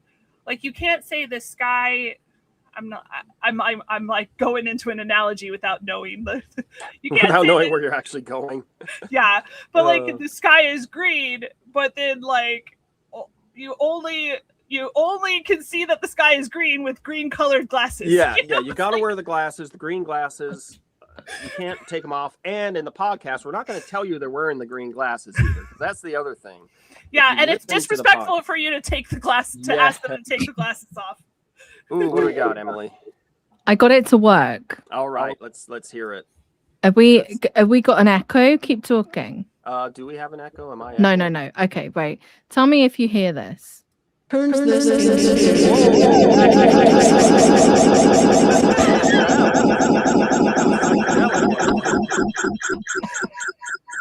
Wow, we did just astrally travel right there. I think I heard that on a different timeline. Maybe Julia's right. Jesus Christ. Well, maybe thank you for waking us up, Emily. My third eye opened. Maybe I didn't know how to. All right, I'm just gonna leave that there. I obviously sleep sounds perfect. So theta waves. The best sounding. I apologize to all headphones users, including Heidi. What kind of psyop crap is this, Emily? What have you done? Lord. What are you trying to do? No, it's because I had to open it with Chrome, so then I had to go in and in the stream twice. Anyway, it doesn't matter. Go listen to it. Now I'm gonna have a nightmare. Now I'm gonna have a nightmare of that sound with that photo, of her like face to face with Sophia the robot. God, so Sophia horrifying. the robot, who David Hansen sent his designs to Jeffrey Epstein. I'm just repeating myself here, but for the sake of listeners, Sophia the robot from the 2017 Loving AI project, what the idea was, we're going to see if human beings can love or feel love with a humanoid AI robot. David Hansen of Hansen Robotics emailing Jeffrey Epstein in like 2013-ish saying, here's my designs for a super sexy robot. What do you think? Can you fund it? And it's Sophia. For what it's worth. Yeah. And for what it's worth, like I think I've spent time with Katie. I've spent time with Libby, and then just peripherally how they've communicated with other parents of non-speakers in their circle, in their community. They don't like this stuff like that. They don't like the AI stuff. They don't like the weird new agey stuff. They're very wary of that. They're resentful of that. They don't want fans of the, like, they don't want to have people idolizing their non-speakers, or even the suggestion of like using their non-speakers in any way, like a guinea pig or a test subject. So that, like, all that probably would be very upsetting to them. And it probably has been. Like, I'm just guessing. There are some non-speakers who are chummy with Julia, but I don't know if they knew all that stuff. I don't know if they knew that this was happening. I don't know if they knew how she feels about pre-crime and all that. Like, I feel like the non-speaker families are probably disappointed about the direction that the podcast went in making a connection with that. The thing is what's happened has been, I think Kai is banking on being able to plug and play with different families. So, for example, this new Now What spinoff podcast, which involves moms talking about issues, moms who use facilitated spelling, talking about the issues. Originally, because right now it's Betsy Hicks Russ, who is an influencer, a spelling influencer, and it's Libby from season 1. Now, wouldn't it make more sense that it would be Katie and Libby? Because they were, they're of a kind. They were besties. Wouldn't that make more sense? And Katie was on, because Betsy, before Now What, had her own show on YouTube. She was an influencer. And Katie was on it. Influencer. Yeah. So it's kind of like, also you go back to season 1 and you have promises that so-and-so is going to be featured in season 2. Multiple people are supposed to be featured in season 2. And then we don't really pick up with the autistic non-speakers in season 2 at all. And fans were a little confused about that. And I think it is because, they kind of realized, we got the movie going. What are we going to do to fill time? And that's where they went with the kind of goopification. We're just going to grab random talking heads in the new age topic, and we're just going to let them, let them fill air. But for better or for worse, and again, like, I'm so sorry to be hard on Kai, but this is her fault. She made these non-speakers, especially the ones that are in the videos. So Akil, Houston, Mia.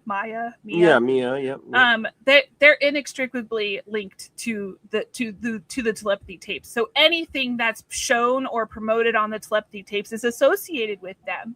And that was not what they want, and that's not what they were promised or told. And like, you could disagree with their ideology, but that's still the case. They weren't promised that would be associated with them. You know what I mean?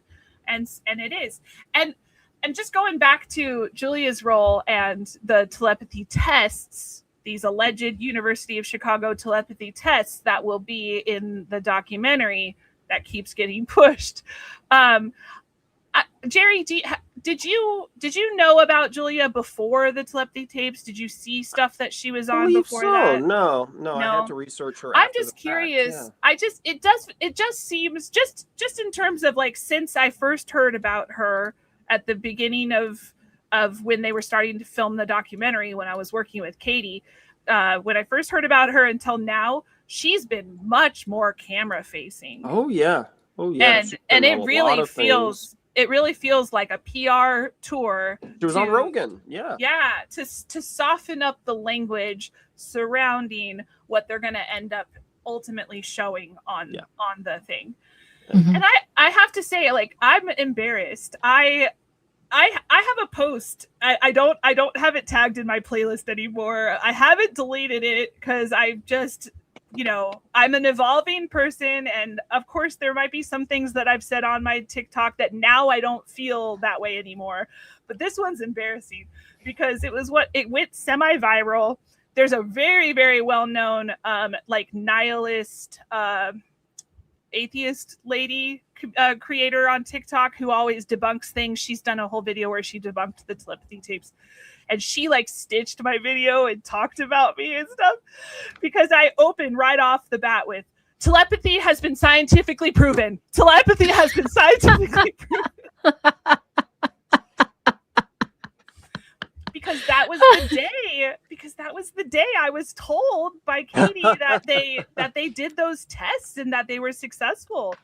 That was the day Kai shared the video where, remember that video where she's like, something horrible, the disturbing video, disturbing happened, but it's real. This is real. It's been proven in our controlled study. It's been proven. Like, she said that. So I was like, okay, guys, like, let's go. And you were all in. Yeah, well, and I was very angry at the debunkers because at this point I was moderating Katie's social media channels, so I was getting the brunt of it. They have been mean. They've been mean. They've been very insulting. They call the parents child abusers. Like, they've said really horrible things, and like, I've tried to have this conversation with some of the main proponents of anti-FC on Twitter, and they just don't, they want me to show them like specific examples. But this is stuff that I got not years ago, but like months and months ago. But they weren't very receptive to the fact that they themselves also have like an emotional bias to facilitated communication not being true. And so I think it's just fueling the polarization. It's fueling the infighting between everyone, because but it was a culture, but it was sort of set up by the cult-like behavior that has been surrounding this podcast. And because you get sorry, Joe, but you get like the telepathy tapes like proclaiming like telepathy is real, but we're proving it, like, and making these like grandiose statements that obviously that you can't. It's like it's an unprovable thing, really. Like you get into like all kinds of like again like paranormal phenomena, extrasensory phenomena, all of that kind of stuff. It really is. Well, again, like, if the proof they're claiming is being spelled by someone who's holding the board, and that facilitator had a view of the message, then you can't. That's not proof, guys. Yes, well, and it's the circular thing, and that's the entire setup of their season 1 tests. Is the facilitator knows the answer. They claim that the person being facilitated can read their mind. Yeah, and then they help facilitate the message out. And it's interesting. It's kind of.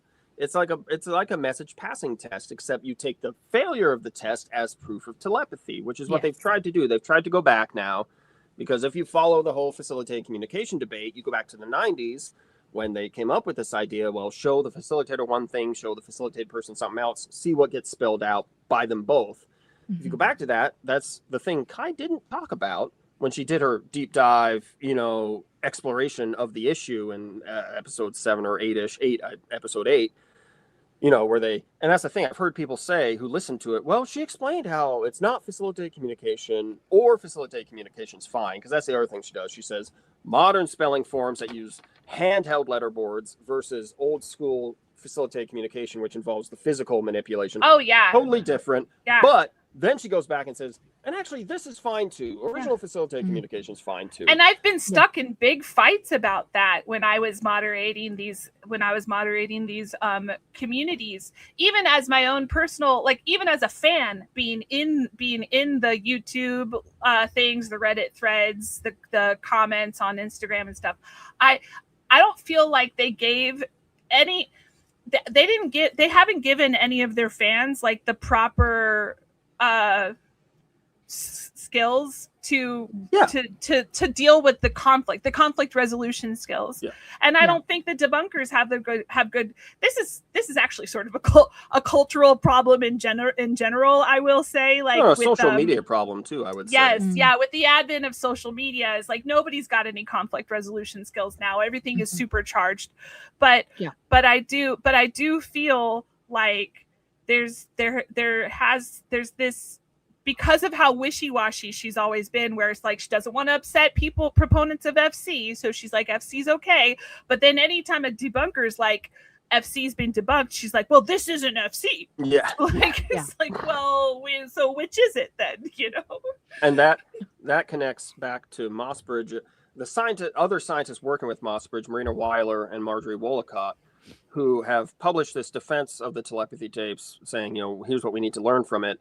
And it turns out these scientists, I'm emphasizing they're scientists, what Marina Weiler did when she went on a podcast, somebody asked her, well, how do you square the facilitated communication being used? And she said, hey, I called Kai and I asked her, did you use facilitated communication? Kai told me no. So this scientist couldn't actually... spelling to communicate. Yes, and she goes on and she says, well, she did tell me they use spelling to communicate, which is totally different. But this scientist couldn't actually watch the supposed test videos.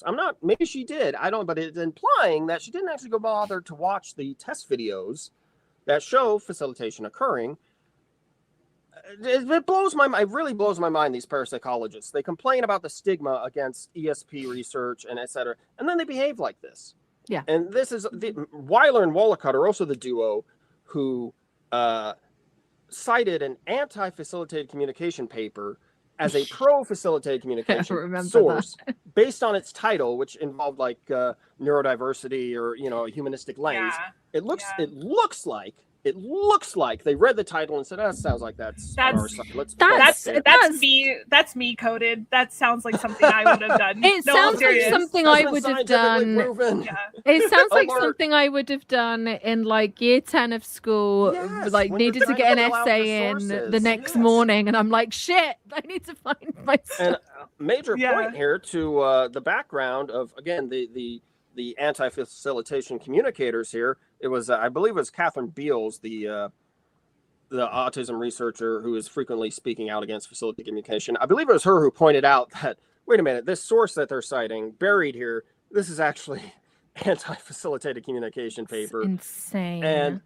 And then Wollicott, the other part of the duo, she goes on to say on a podcast, well, I'm not familiar with the original research discrediting 90s facilitated communication. I'm not familiar with it, but I've been told by proponents today that they have research that proves it now. So these are people who are claiming the mantle of scientific investigation, and this is their approach, is literally no due diligence, which really, to me, ties back to Kai, and no vetting, zero vetting. We're not going to vet our guests. We're not going to even Google who the fuck they are. Pardon me. Pardon mon français. You're allowed to swear, that's fine. We know Joe and Franco's not, we don't want him out there, so let's just call him Joe. This ties into a topic, well, not a topic, but something that happened in June of this year, and we've got some screenshots that I want to share because it kind of illustrates this point that Kai's kind of brought together a lot of people with very conflicting opinions under one roof and has created this Telepathy Tapes brand, and there seems to be some fractures. Yeah, I was just looking at my notes and I was like, oh, we should bring that up right now. Yes. Yeah. So I'm going to break. So I've got some screenshots that Jerry gave. Yeah. And mind you, this isn't usual for this account. Last year they never posted holiday posts like this. Right. Which I'm sure that somebody on their team just auto scheduled, like not even thinking about it. And that's funny too, Heidi, because they do this Pride Month post, they get a reaction, and then all of a sudden now they're posting every single holiday. I know, now it's like Father's Day. To try to make it look like, hey, no, we're just posting holidays. Yeah. But so they post this last month, they post a Pride Month announcement, saying, we support, queer, gay, LGBT, which shouldn't be surprising. Kai is a lesbian mother. Yes. She is a lesbian documentary. She's made documentaries about gay rights. Like she's made documentaries about how Bible thumpers will use specific verses, which is so baffling to me that it's literally crazy. So they made this post. The team make this post, just like Pride Month post, and this is Katie's response. Yeah, Katie's response. She's very upset about the Pride Month post itself, and she's upset that they're sort of connecting the issue of the non-speakers with, in her mind, the gay agenda type. It's. And she's giving her kind of biblical justification here. Yeah, she thinks that the non-speakers are being conflated and grouped in with like everyone else who's marginalized. Yeah, and I think some of that who are sinful. Yes. Yeah, I think that her point, and I will say, like, I know I sound like a defender. I still love her. Like. I still care about her a lot. She was a friend of mine, and I can have friends that I don't agree with. You know what I mean? Like this was never a problem for me. It was a problem for her. But her point is that what was promised to her was that the Telepathy Tapes podcast would be about these non-speakers getting their communication rights. It would be about showcasing what they can do, their gifts, and spread their message and nothing else. That's what she objects to. Obviously, like I think she had to make this statement because she's very connected to her church community and to many people who might have seen that Pride post and was like, hey, what the heck? And there were a few random comments on the Pride post disagreeing with it, not from her, but from other people. It's so being funny. Like, hey, you shouldn't do this.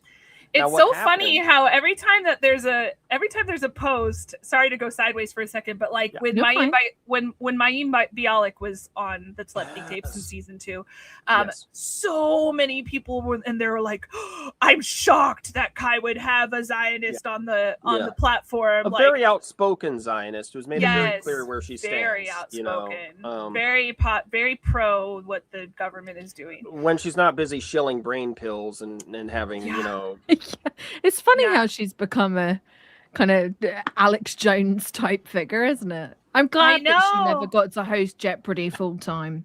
Oh gosh, but no, my point is that there was all these people like unfollow. This is not This was not the heart of why I was following, and then like she posts the Pride post and people are like, I'm unfollowing this. What does this have to do with the telepathic kids? It's like, clearly you can't please everybody. So why did you try? Like, why did you act like you were trying? Yeah, it's ridiculous.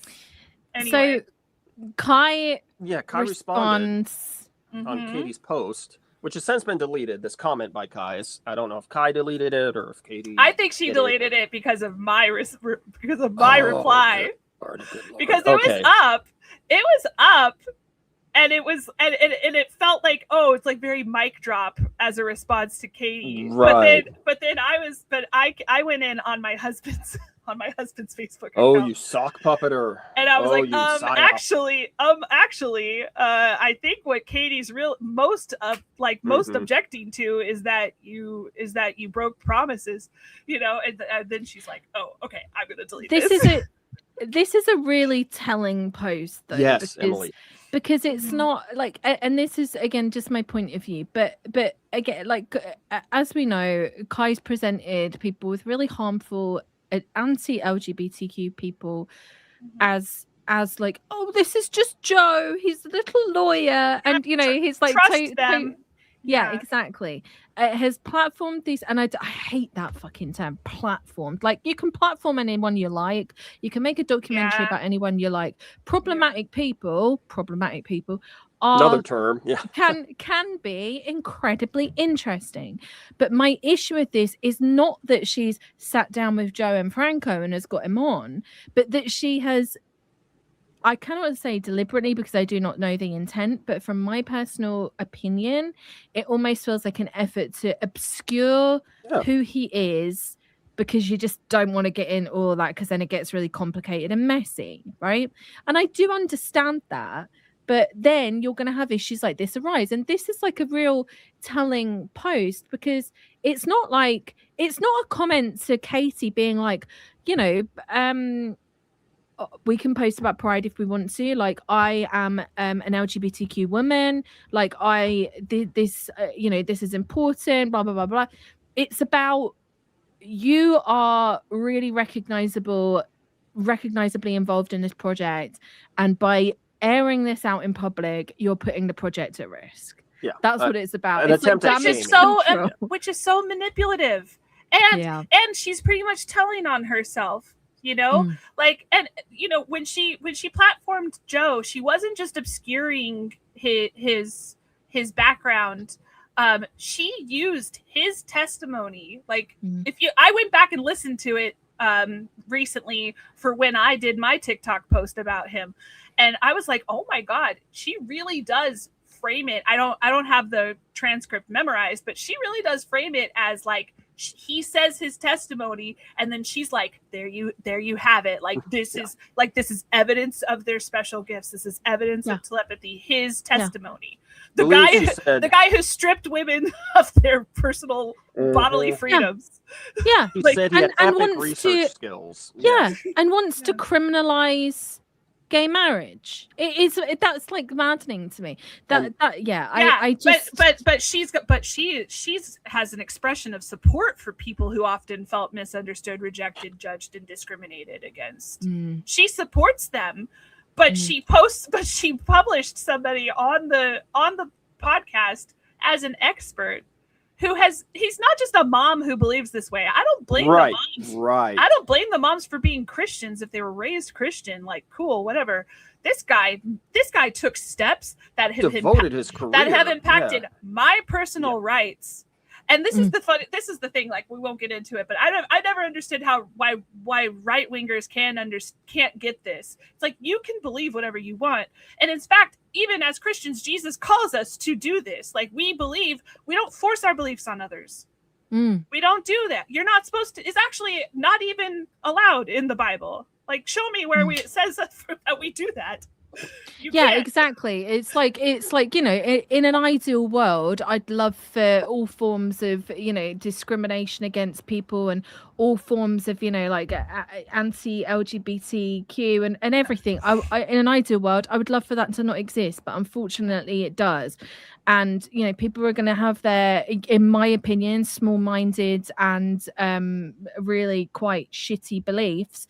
But if they're, I don't know, this is where it gets complicated, because, and again, Heidi, I understand you're coming from this from a different perspective, because this was a friend of yours, but like, just from me, and obviously it's my, like, I just expressing my point of view, is that, like, I don't know, if you're, this is again the problem I have with all forms of religion, because I don't think that a person living their life the way they want to live it, with who they want to live it, should have to ever be told that they're sinful or that they are bad person or that they're doing something wrong. And that's the problem again with so much of this religious, like ideological religious bent on stuff. It's a form of control, just controlling people. You have to be, I don't agree with what you do, so therefore you have to conform to me. It's like, I don't agree with half of what these people are doing with facilitated communication, but I'm not necessarily expecting everybody to come around to my way of thinking. People are always going to have different thoughts and beliefs. And it's again, but the thing that's frustrated me about this response is that there's none of that in this response. There's none of this of saying like, like, I'm saddened that somebody who claims to be spiritual is going around calling just regular people sinners. There's none of that. It's critics are going to pay attention to this and you're jeopardizing my documentary film. Yeah. That's what it is. Exactly. And it's that's not Kai would never give her personal opinion or tell people like, I personally believe you shouldn't do this because of this. Mm-hmm. She doesn't get personal. She does. No. She never does. Even to the point of like saying she hasn't experienced any telepathy, people want to know that from her. Yeah.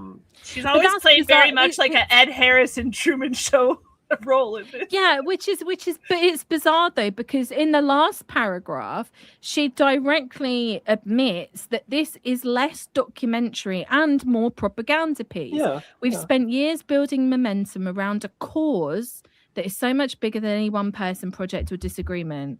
There are still powerful systems that marginalize non-speakers every day. Those are the battles that matter the most. Like, this is an advocacy film for facilitated communication, spelling to communicate, and this idea of telepathy. This is not an objective documentary. And that's the problem I have, even with, like, okay, maybe, I don't know how I end up phrasing this, but like, to me, a documentary, if it's handling a subject like this, it has to be objective.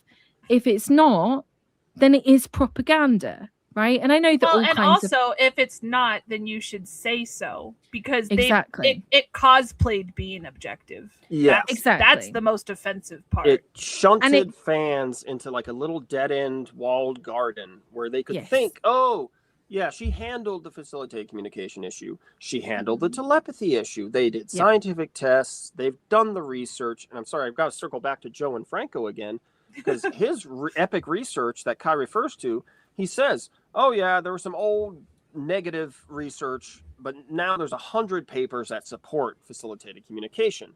And Kai goes, oh, my God. Now the funny thing that's where she goes, there you have it. Like, she literally says that. Yeah. When you go back, and I believe it was Janice Boyton, the former facilitator, who, very famously was involved in court cases and then came out against facilitated communication and now is a major critic of facilitated communication. I believe it was Boyton who tried to track down the actual citations involved there with the 100 papers and came to a dead end, because it dead ends at a random paper someone wrote, a couple of authors wrote, that simply says a single sentence: there are over 100 papers that support FC.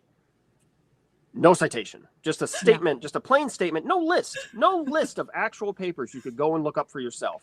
And I believe it was the fake skeptic Becca Kramer, who the Telepathy Tapes had on later, who also made this claim at some point. And I think she might have edited it out of her Substack writing, because it just shows you the depth, the lack of depth of actual research going on, because it's not about actually getting to the nitty gritty. It's about giving people, here you go, shut up. Here it is. Just take it, shut up.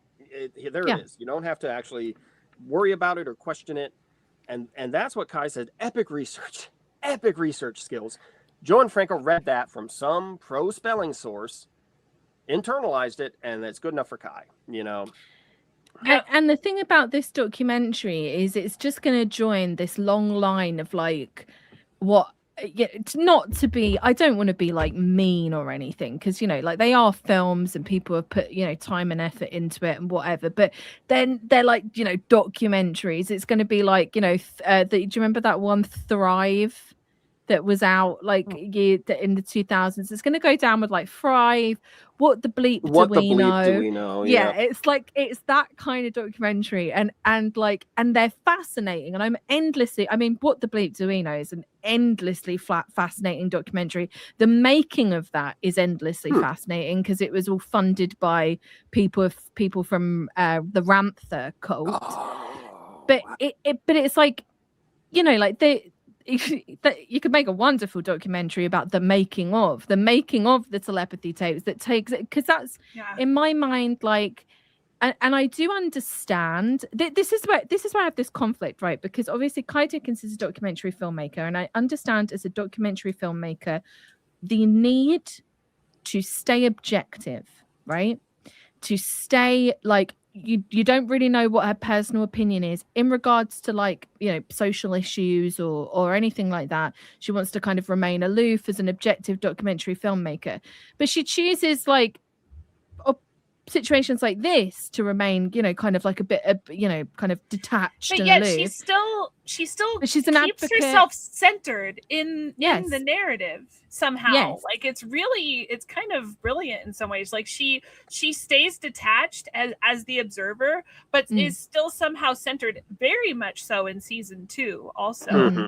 And sorry to interrupt, Emily, but you're fine. It's fascinating, and also that she did so much press and so many podcast interviews to promote the podcast, where she speaks of herself and how she heard about it, and how, you know, we know the whole story now of the friend who was a cop who died, and how she was searching for meaning about death through, and then found Diane's interview on a podcast, and like we know that whole narrative now. So like, even though she somehow doesn't reveal a lot about her personal stance, it's still so like, you hear the word the Telepathy Tapes, you think of Kai. Like, she is a personality that's driving this she's a character franchise. I would be surprised if she didn't appear in the film, and like Jeff says, she does. Yeah, she does.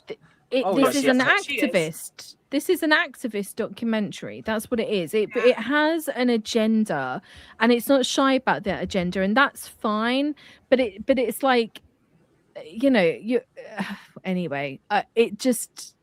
It kind of just maddens me that she was shy. She like that. The first season didn't present itself like this. Like, I realize now, kind of after the fact, that it's activist. Like, it's definitely going to be an activist film and all that. But like, the storytelling, storytelling, because she is like, give her flowers where her flowers are due. She's a very good storyteller, and she put together in the first season of Telepathy Tapes, she put something together that hadn't necessarily been done before, that fused like this kind of serial, this American lifestyle of podcasting. And I would give credit to the music. The music really did that. Oh yeah, which absolutely, that's interesting too, because I was so taken in by the production, the music production. The original music has been replaced for season 1. Yeah, they've got a new soundtrack now. What? Somebody actually noticed this. A fan in I think in the Supercast paid subscriber thing in the chat or whatever actually asked what happened there. And this is why I hate this brand. I do not trust them an inch. You know, who knows what the hell happened? You know, was it a rights issue? Was it something? But they had the gall to say, hey there, thanks for noticing. We've replaced the original music with music that's more suitable to autistic ears. They tried to turn it into a freaking ableist. You know, we care about disabled people. I don't buy it. I don't buy it, because the new music sounds sort of like the old music. There's nothing between the two versions. Yeah. Which makes you think, oh, that was unsuitable. This one's suitable. It is completely, also, they will lie for no reason. Why? Well, and the branding and the imagery has changed so many times. The website had so many like weird graphics. It's so clunky. The Apple all over the place. Yeah, Apple Podcast has like 2 categories for it. The next season has a different icon. Like, it's just it's messy. But season 1 wasn't. It felt very coherent and serial, which serial is not biased. It's that's objective. You know what I mean? And I feel like the connection, the aesthetic similarities between Serial or something else on NPR was kind of the point. Like they wanted you to really take this seriously, to think that it's objective, that I'm just a fly on the wall in this weird world of telepathy and I've got no skin in the game.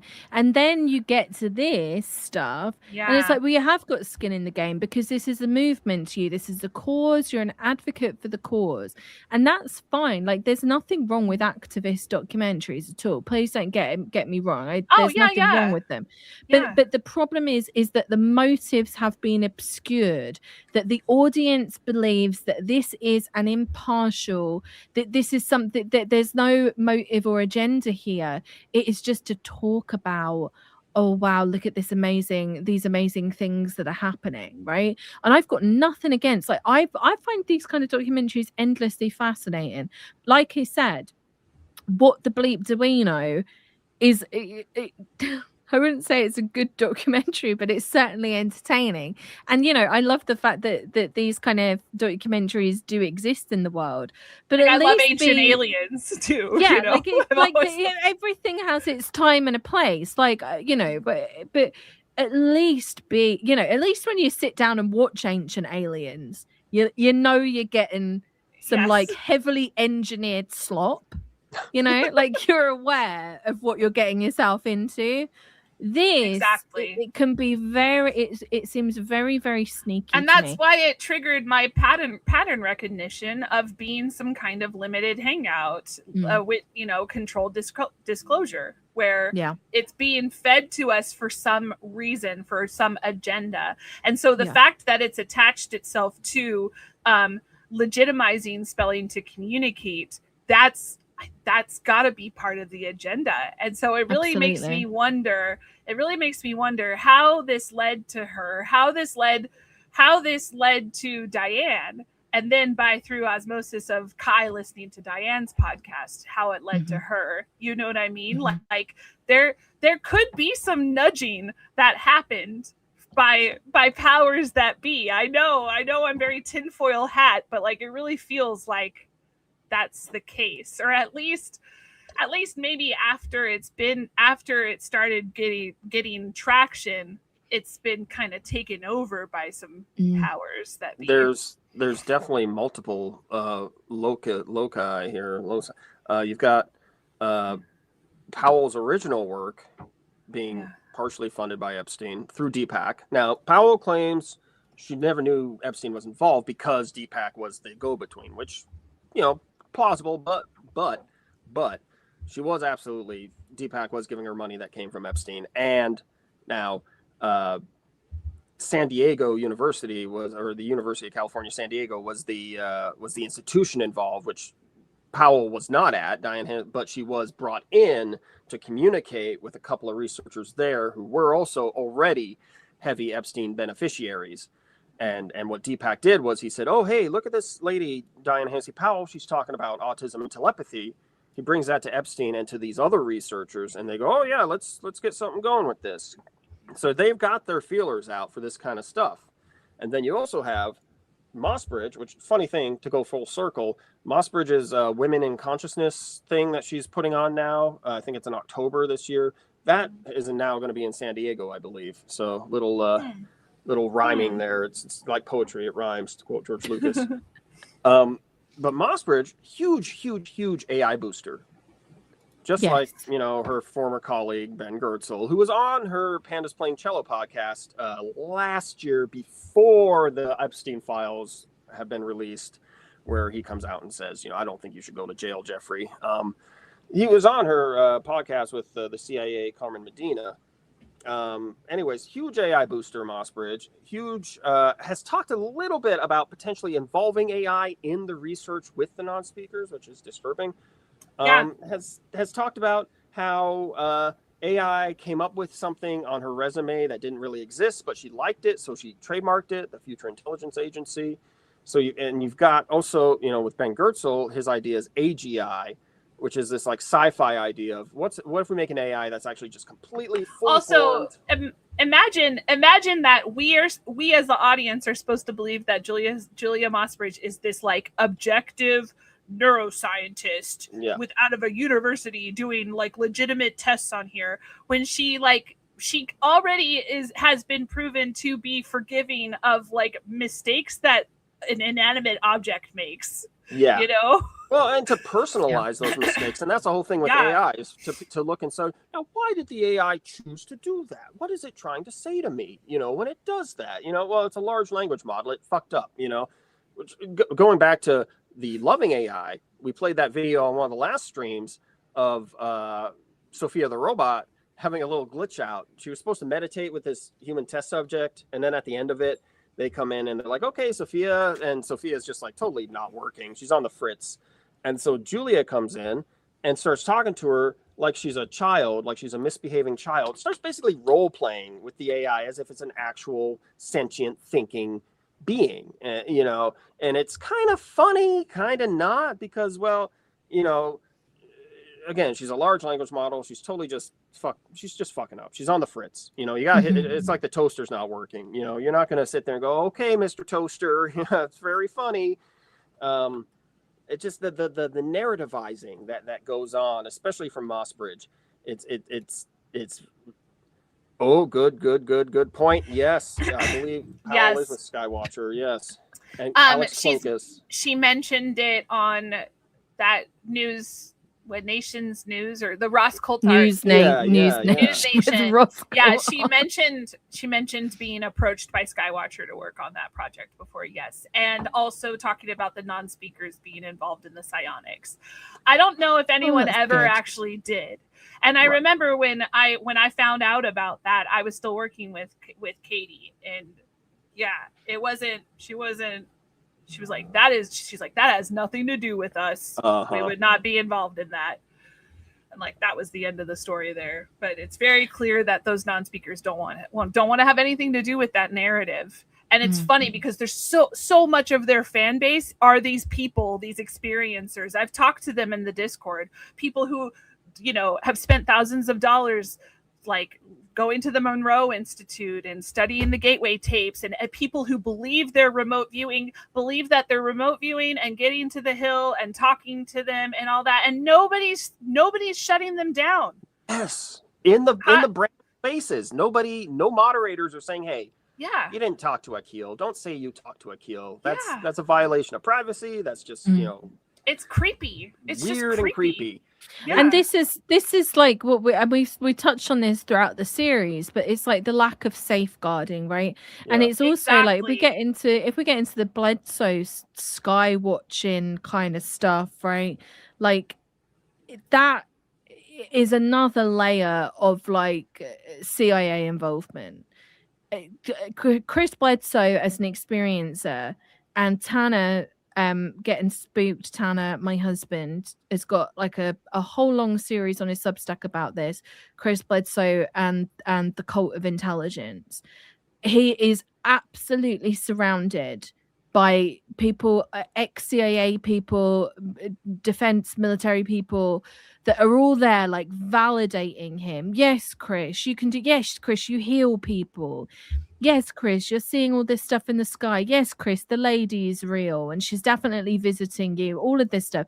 And my opinion on Bledsoe has always been, I do think that there is something going on with him, but I think that he's being manipulated. He's being Benowitzed. Yeah. Yes, absolutely. Some kind of MK Ultra shit might be happening. 100%. Absolutely.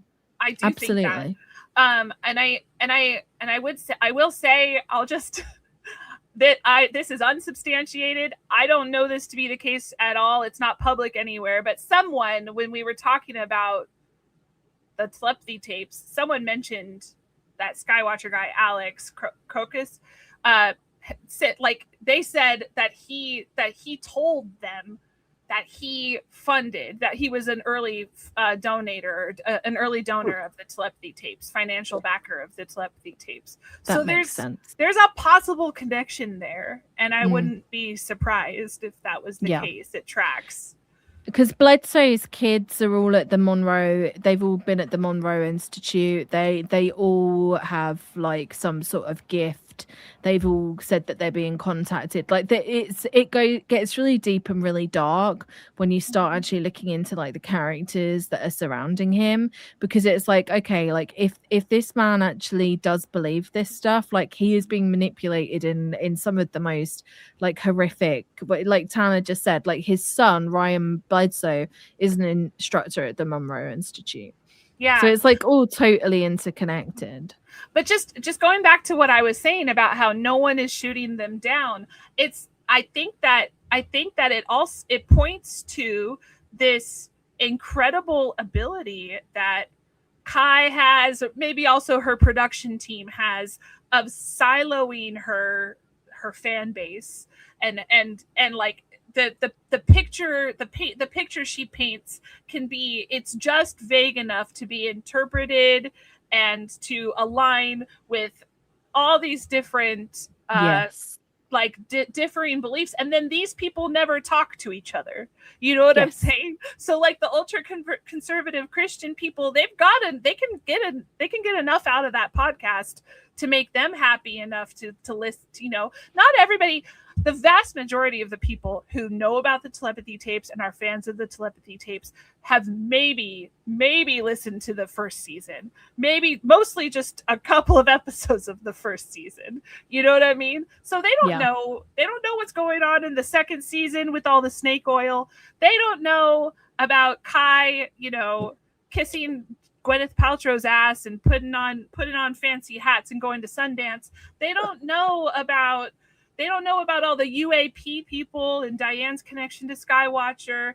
Like, so there's all these siloed audiences that get to use this podcast to reinforce their bias in their little bubble, and no one's talking to anyone. And I guess I've made it my special interest in some ways to sort of bridge those disparities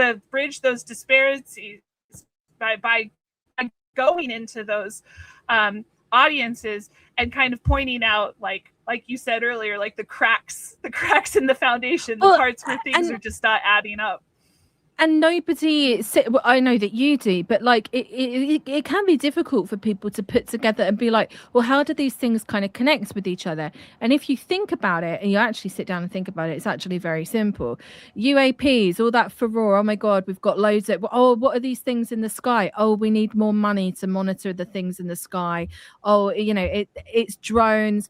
Oh, the US airspace is under threat. We need more money because we've got these weird things going on in the sky. And then how does that connect with the telepathy tapes and remote viewing?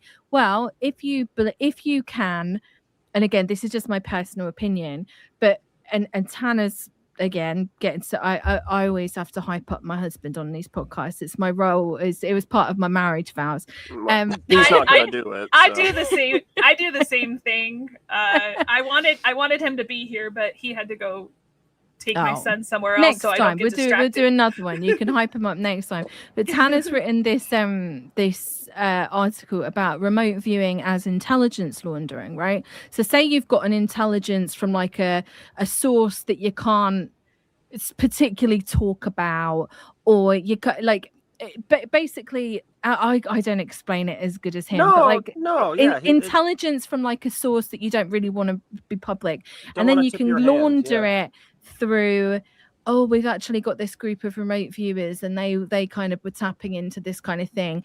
And then if you believe that these non-speaking autistic people are telepathic and can remote view, well, that kind of it all kind of plays into each other, and it promotes this idea that remote viewing is real and it's a real way that you can gather intelligence.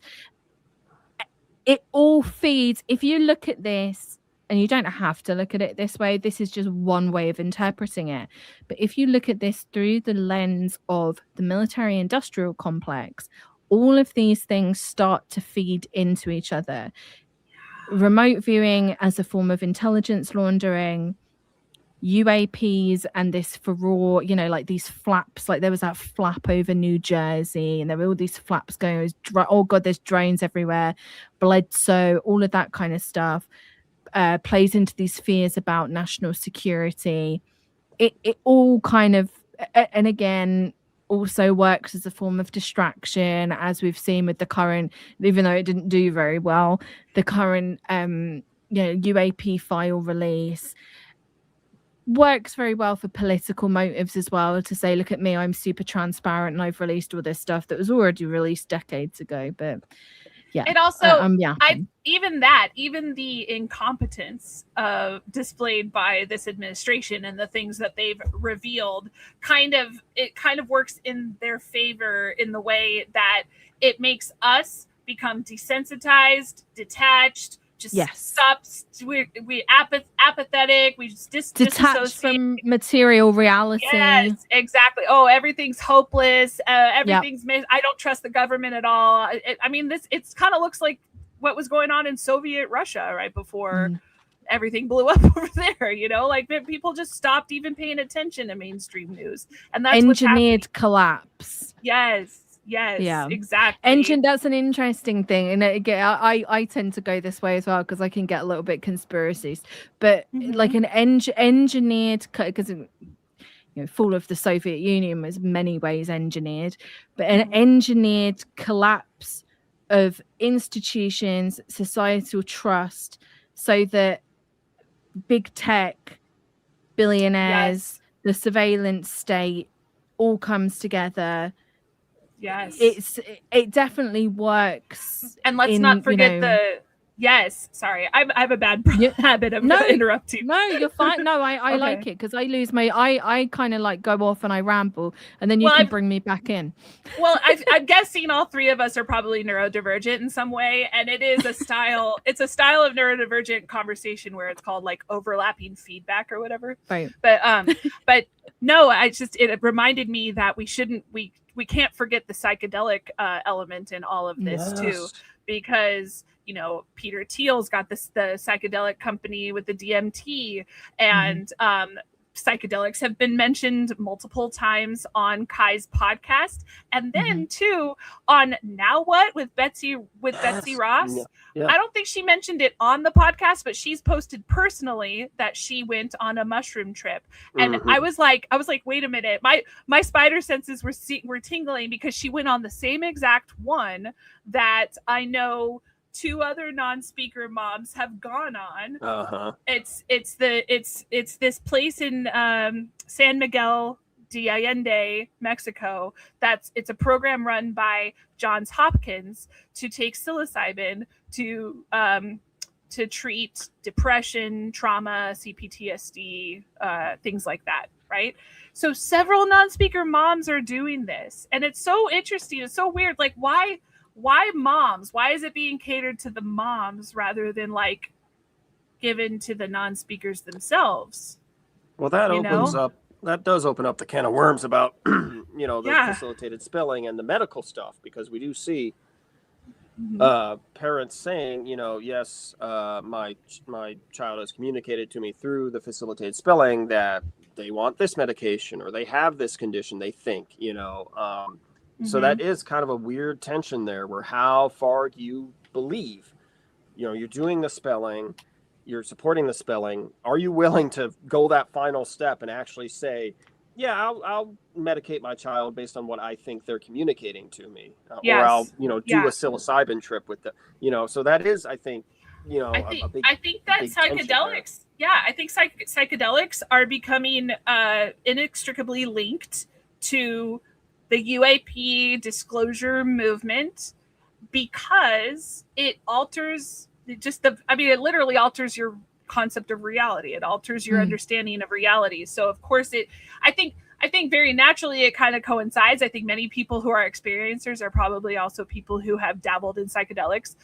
That's not a weird thing, but it definitely seems like it's very intentionally being pushed by these people in positions, in like top corporate AI positions, in the positions within the government. I mean, they're looking into legalizing it in all these different ways. It's being legalized in several states. For veterans to use for PTSD and things. Yeah, that's good.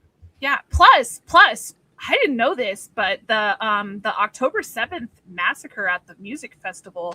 Yeah. The majority of the concert goers at the music festival were all on psychedelics. Yeah, they released that research. They did a research study about how they it. think it affected the experience. Yeah. That's Tanner makes that's a good red flag point to here. me. Oh yeah, Tanner makes a good point here because it is Esalen Institute. It's right? excellent. Yes. It's also it's the State of the World. I've been to too. Esalen. Yeah. Have you? Yes, I actually this was a long time ago. I want to say 2010.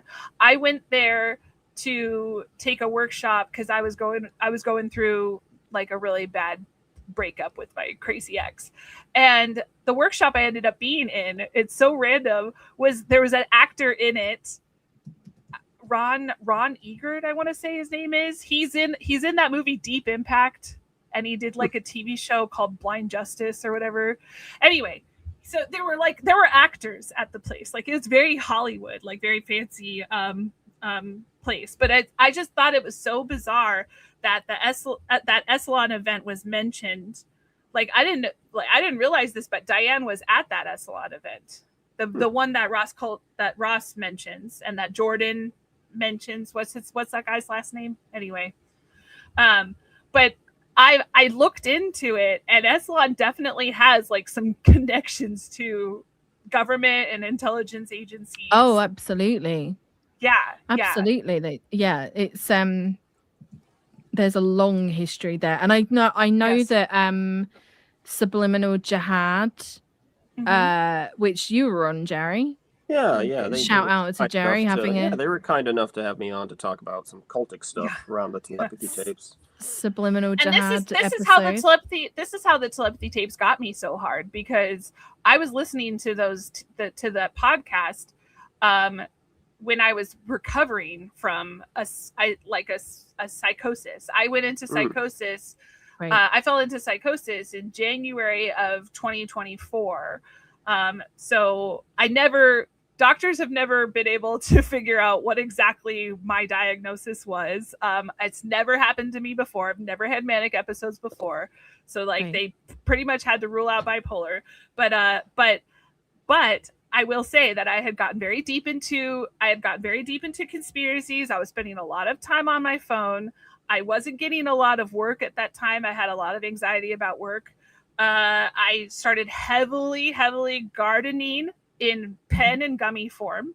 And that was all from like corporate dispensaries. Wasn't paying attention to what's in that, the chemicals and stuff.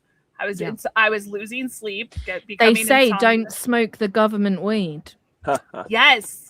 Please, actually don't. Like and like I was in severe autistic burnout, and I went manic and got a little, but there are things that happen to me that are sort of inexplicable, like and weirdly connected to the Telepathy Tapes in these strange ways. So I've gotten kind of main character syndrome sometimes. I'm like, what's going on? Like, why do I feel weirdly connected to this, even though I stumbled upon it by accident?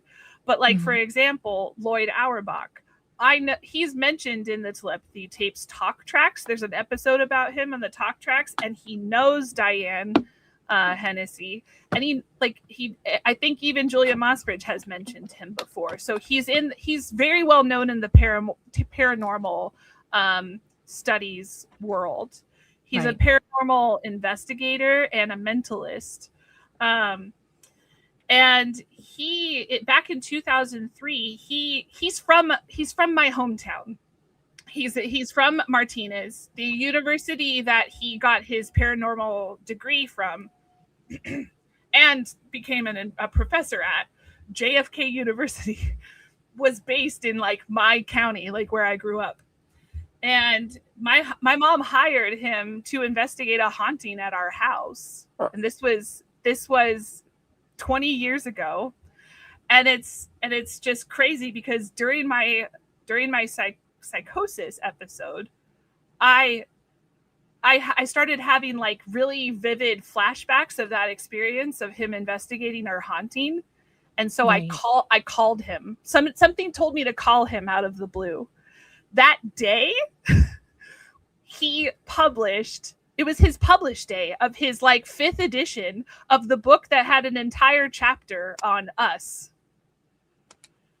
On our haunting, and it was like almost exactly to the date 20 years ago. Really, he's got a whole chapter in his book about your haunting. Mm-hmm. Wow. Yeah. Now, I didn't know you'd been haunted. I didn't know that either, Heidi. Now, see, if you had been interested in becoming a talking head, you could very easily take that on podcasts, and you could would love to if someone would pay. If like, does that pay money? That'd be awesome. I think it's more you get the exposure. I think, you know, if you're Mossbridge, you get the exposure and you get the approval, and then you can do what you actually want to do, which is exploit vulnerable, disabled people. I know that's the thing is I don't want to take advantage of anyone, and I don't want to say anything like, oh, this is what unequivocally happened. But like, I could state the facts. The facts are my sisters had a voice like whispering in their head. They both corroborated the same sounding voice, seeing the same things.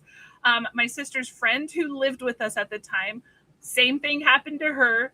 Where they were hearing someone speak the same way. It was like this little girl whining, saying things to them. They could feel hands being pushed against their back as they're walking downstairs, like trying to make them fall down the stairs.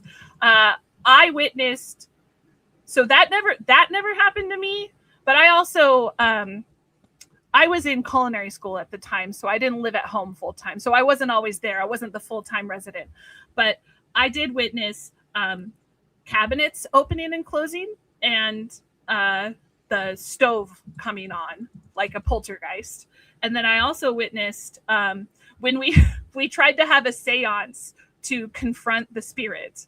So like this was before we hired Lloyd. We tried a couple different people. We tried like talking to a psychic about it and all this stuff. So then we had this seance where we're like I was burning like a cube of this incense that this lady told us to burn on this plate. And I'm holding it around. And mom was like, she told us that we should just ask it what it wants. And I was like, is it going to reply? Like, is it going to answer back? And then the plate exploded in my hand.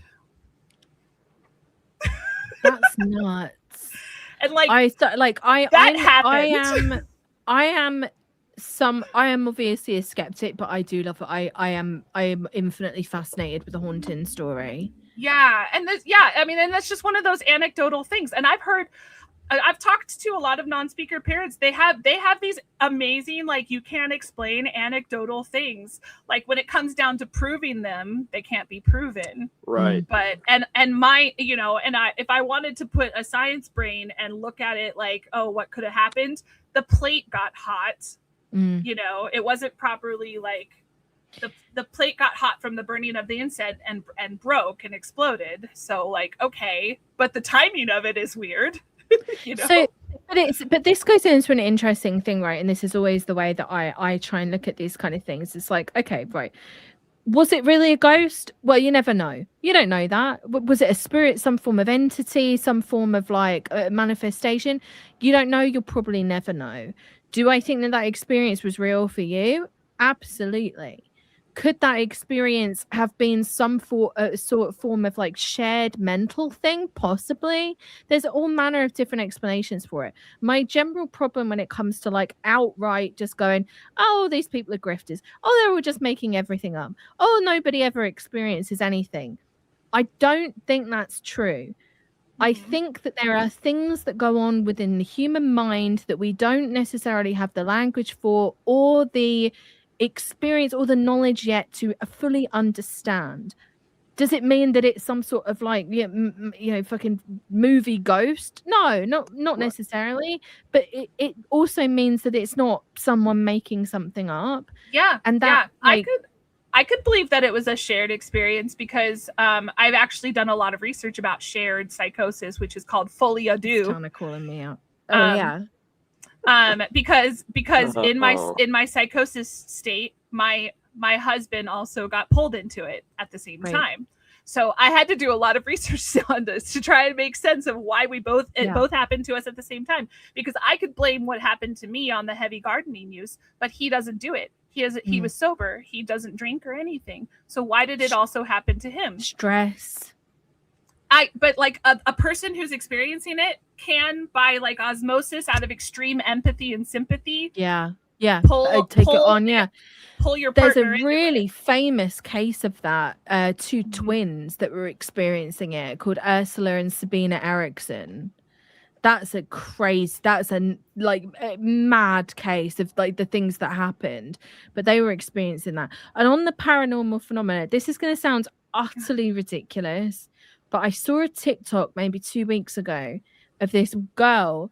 She was talking about she had an experience of being, we're really going off topic here, but it doesn't matter. She had this experience of being followed by what she called a goblin, but it was some sort of like dark manifestation, like dark entity. And the way she was talking about it was so believable that I was like, I fully believe this woman had some sort of experience. Maybe not with a goblin, like a fucking labyrinth style goblin, but I think it can also be a weird thing. Yeah, I think it can also be triggered by complex trauma. I think that your brain can like split your reality in order to deal with the trauma that happened to which you. Goes into like the MK Ultra stuff, right? And the mind experiments is like if you can actually do that, if you can actually trigger that thing inside a human being that can split a personality and create like a Manchurian candidate type of thing, which I honestly think is possible and has happened to people and get them to do things under a certain form of mind control. Like this isn't, again, like people seem to think that this is like a ooky spooky doctor there with like the black and white spiral thing going. It's like, oh, I'm going to put you under. And it's like, no, it's not. This is literal torture techniques. They use it. It's very well documented that they use it in torture camps to get people, like in Abu Ghraib, Guantanamo Bay, to get people to make false confessions. Mm-hmm. Police have used these kind of tactics in the past where you torture somebody so much, you grind them down to the point where they will then do things that they would never normally do. That and you've Gino, got and Gino, things they've never done. Yes. Gino has his mentioned this on the Epstein. The Epstein emails. And I didn't mean to segue us into this whole ghost story thing, but my point was that Lloyd Auerbach is connected to the telepathy tapes and had this very, very profound role in a traumatic time in my life, and told my family and my sisters that like a child entity was haunting them, but it wasn't really a child. It was an old man who was a soldier who was mad that there were so many women in our house. Like he had his whole version of what happened.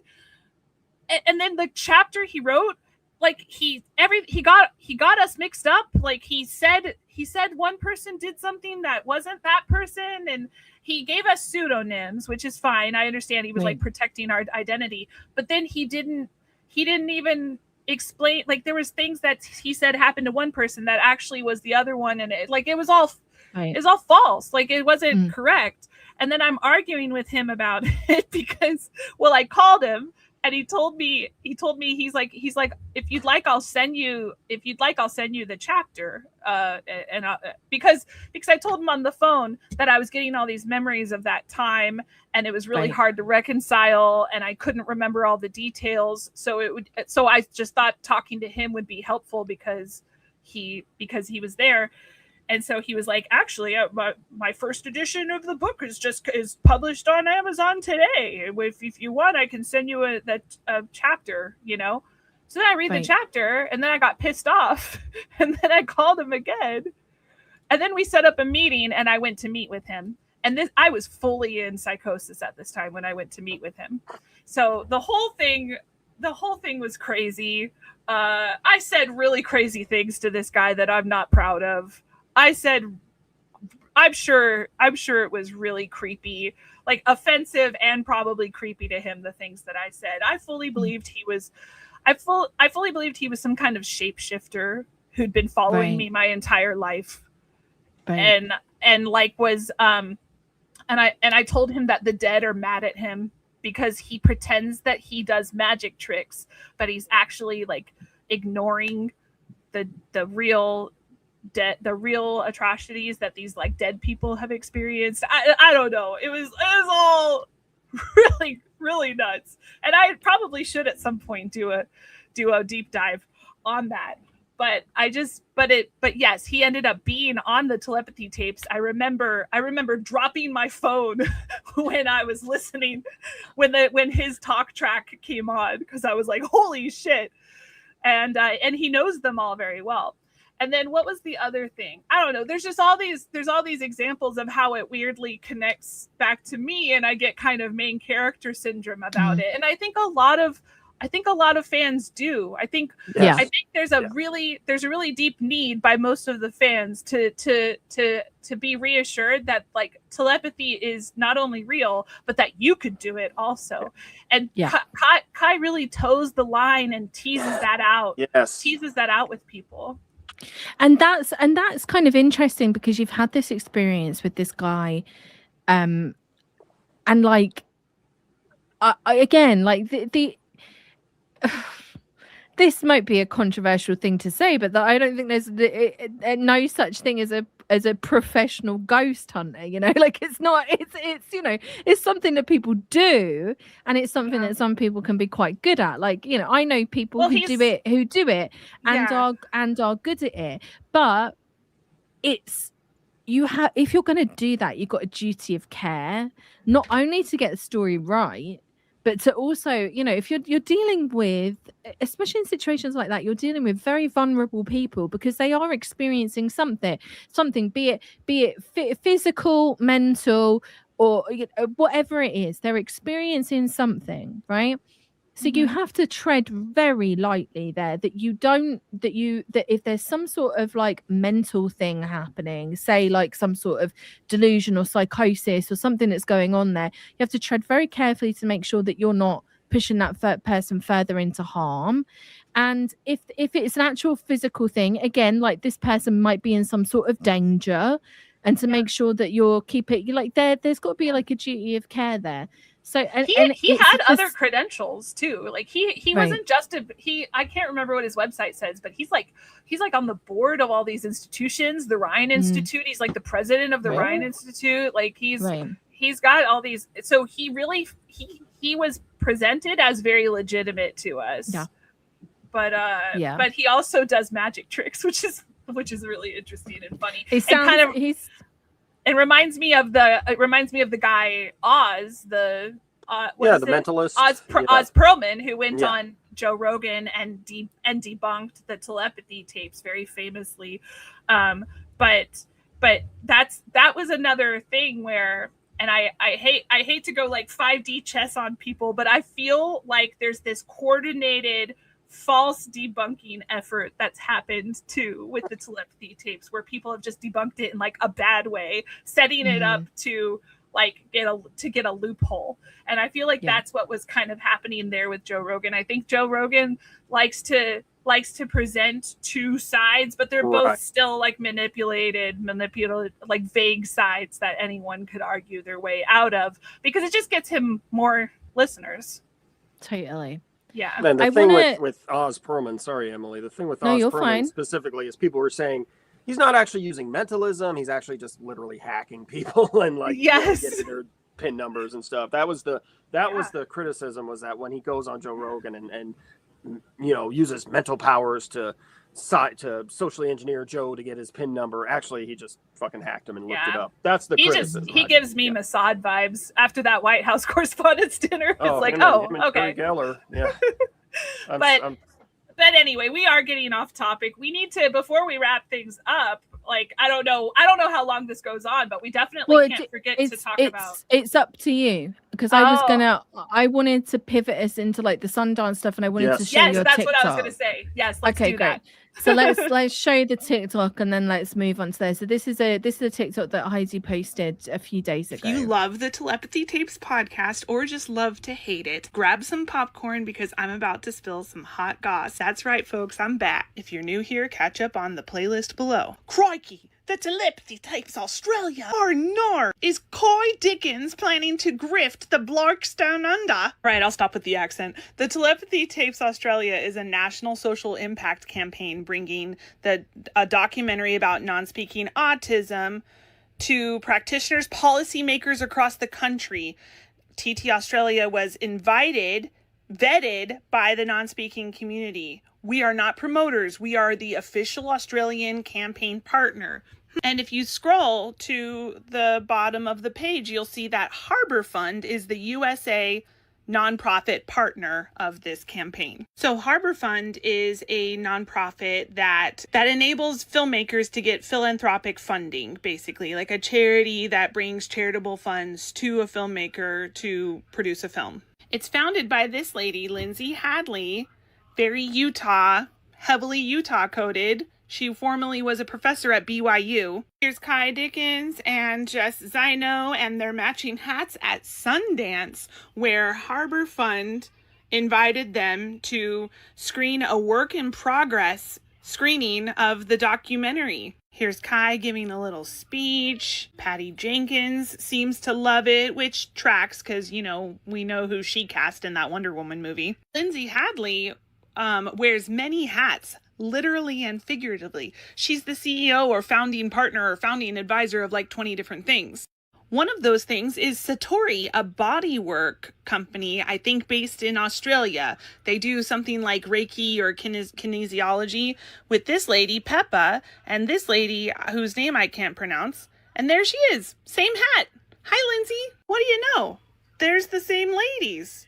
The same ladies who run Satori with Lindsay Hadley, who is the founder of Harbour Fund, are also the ladies who are spearheading Telepathy Tapes Australia, who's partnered as a nonprofit partner with Harbour Fund. See how that sort of makes a circle?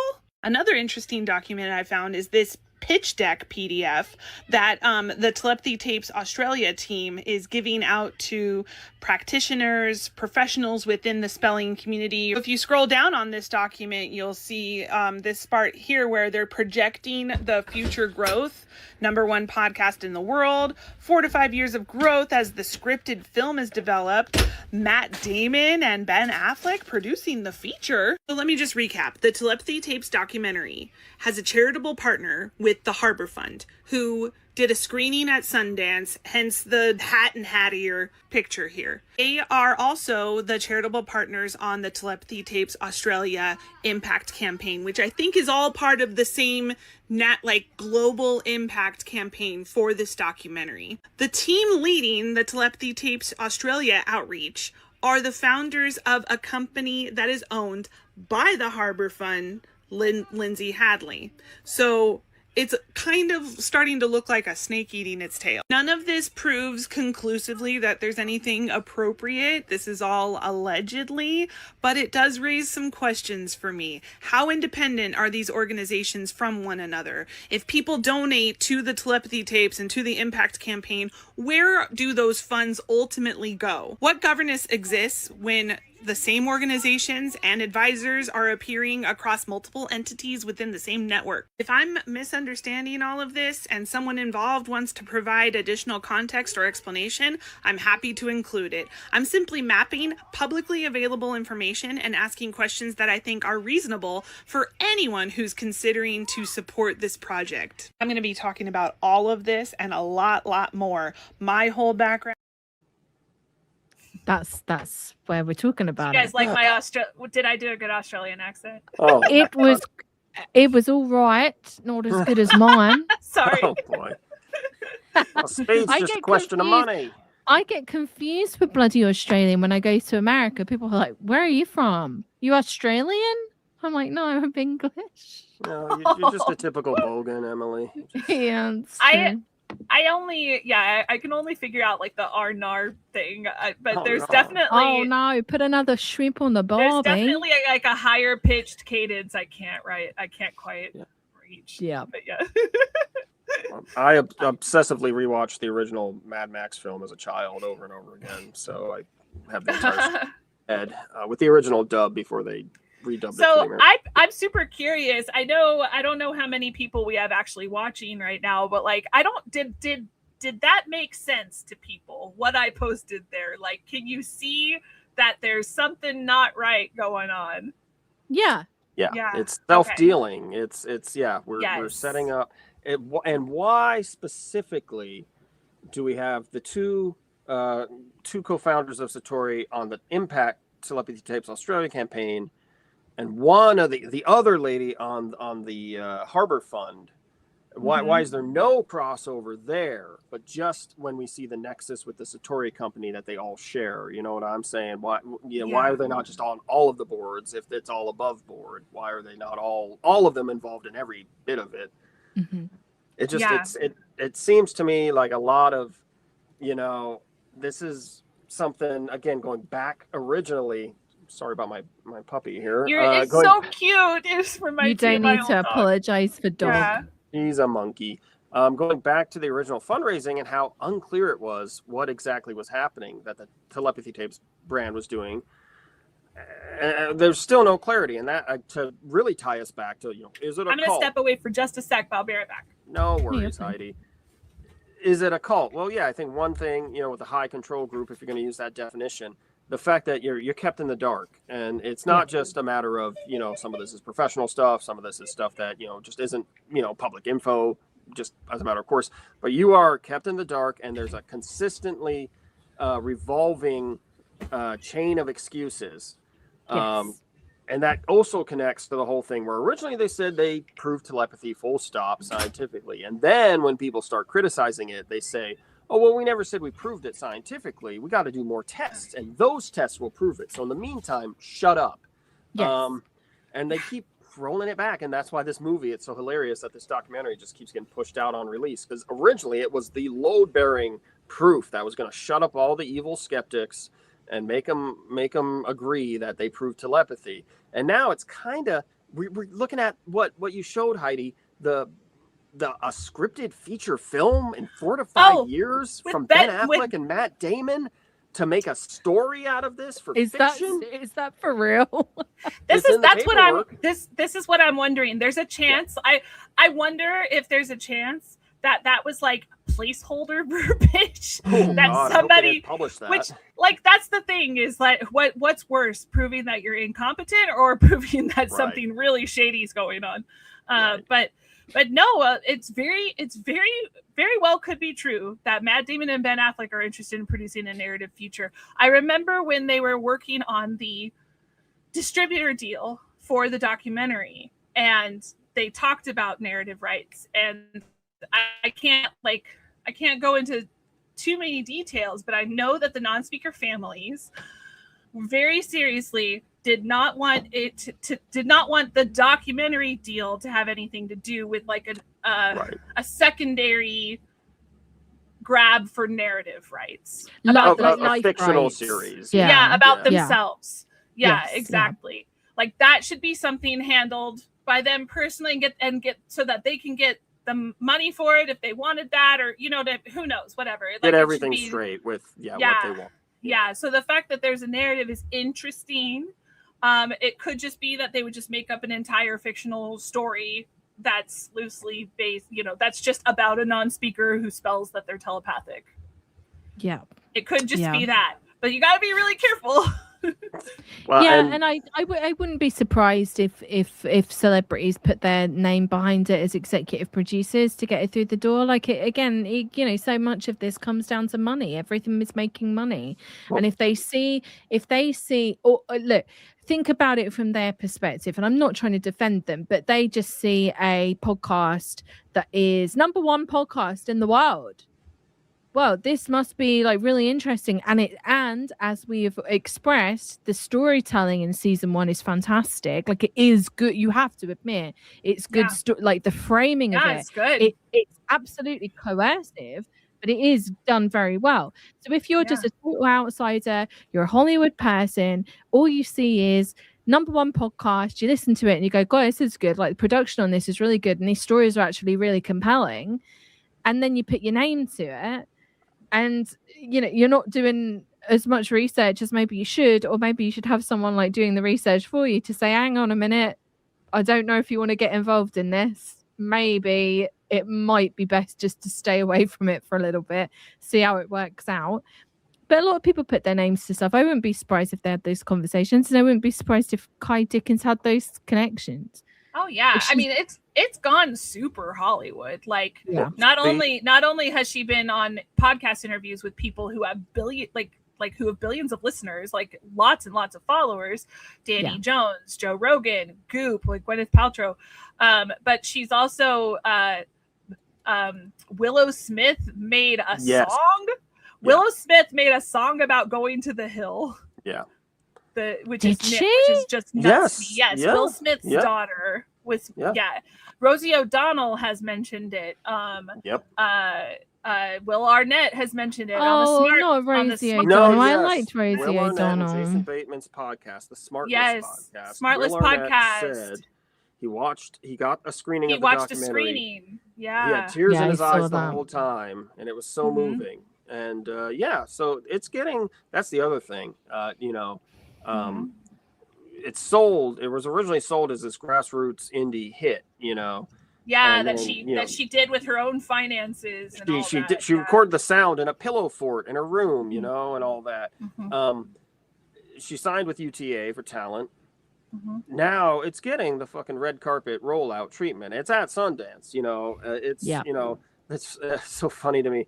Jess Zano, the producer who was featured in that video, she's got an interesting reel. Somebody who's not been involved in any of these topics beforehand, sort of a gadfly, sort of a Hollywood gadfly, kind of just bopping around. Clearly somebody, and I think there's a lot of people involved in the project like this, who just saw, oh, this is a hit. I got to hitch myself to this. This is going to make my meal ticket. Am I even interested in whether any of it's true or not? That's not even a consideration. Yeah. And they're not thinking about the long term of it. Like, it's a short term. This is super popular. It's going to make some money. I don't think they know that they're eventually going to be hitching their bandwagon to like our generations. What the bleep do we know? Well, in years to come, it won't be viewed positively. Yeah, but she's that woo-woo, the privileged woo-woo, like white woman witchy crowd. That's where her vibe. She has her own podcast now called Mystery The Mystery School. Where she interviews, it's kind of like season 2 of the Telepathy Tapes. She interviews random talking heads, women mostly, because it's like, woman focused, girl boss mysticism. And it's really interesting because she bots her views, because she gets like 2 comments. One of them will be from her partner, but she gets like 100,000 views on it, like that. Very interesting game she's playing algorithmically. I don't know. It's the way there's so much going on where it's coming from this. We're gonna have the Sundance. We're gonna have a nice Hollywood rollout. We're gonna have celebrities pumping it up, and at the same time we've got all of these tensions underneath it that have never been resolved by the brand, never been resolved by Kai, because she's avoidant, because again, it's cultic the way they treat their fans. They put you in a bubble, put you in a walled garden. Fans don't actually have the ability to think about criticism of the Telepathy Tapes. They want thought terminating cliches. They, just like with the facilitated spelling, they want you to just say, oh, if you're skeptical of it, you must be ableist. You must not have listened to it, and this is what I heard from people who listen to it would say, well, people who say it's facilitated communication are ignorant because Kai said it's not, and we trust Kai because of the emotional power of season 1 that, sucked us in the first place.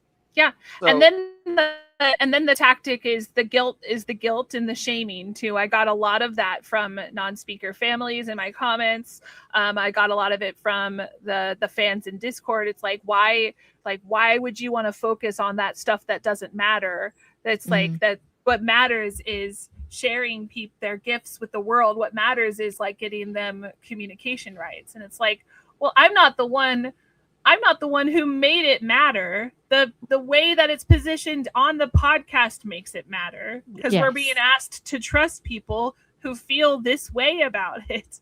And then you also say that all the non-speakers want is love and harmony and unity, and that love is unity, but none of them are unified behind the scenes. None of it is unified, as clearly we've evidenced with the rifts and all the drama and things going on.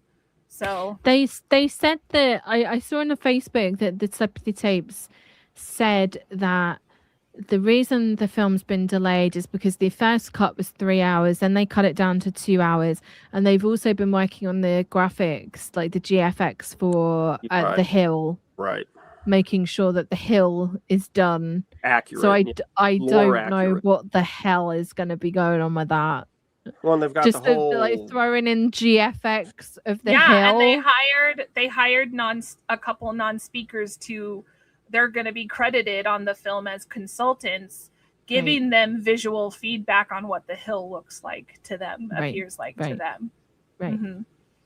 I mean, that's I'm very much interested to see what it actually.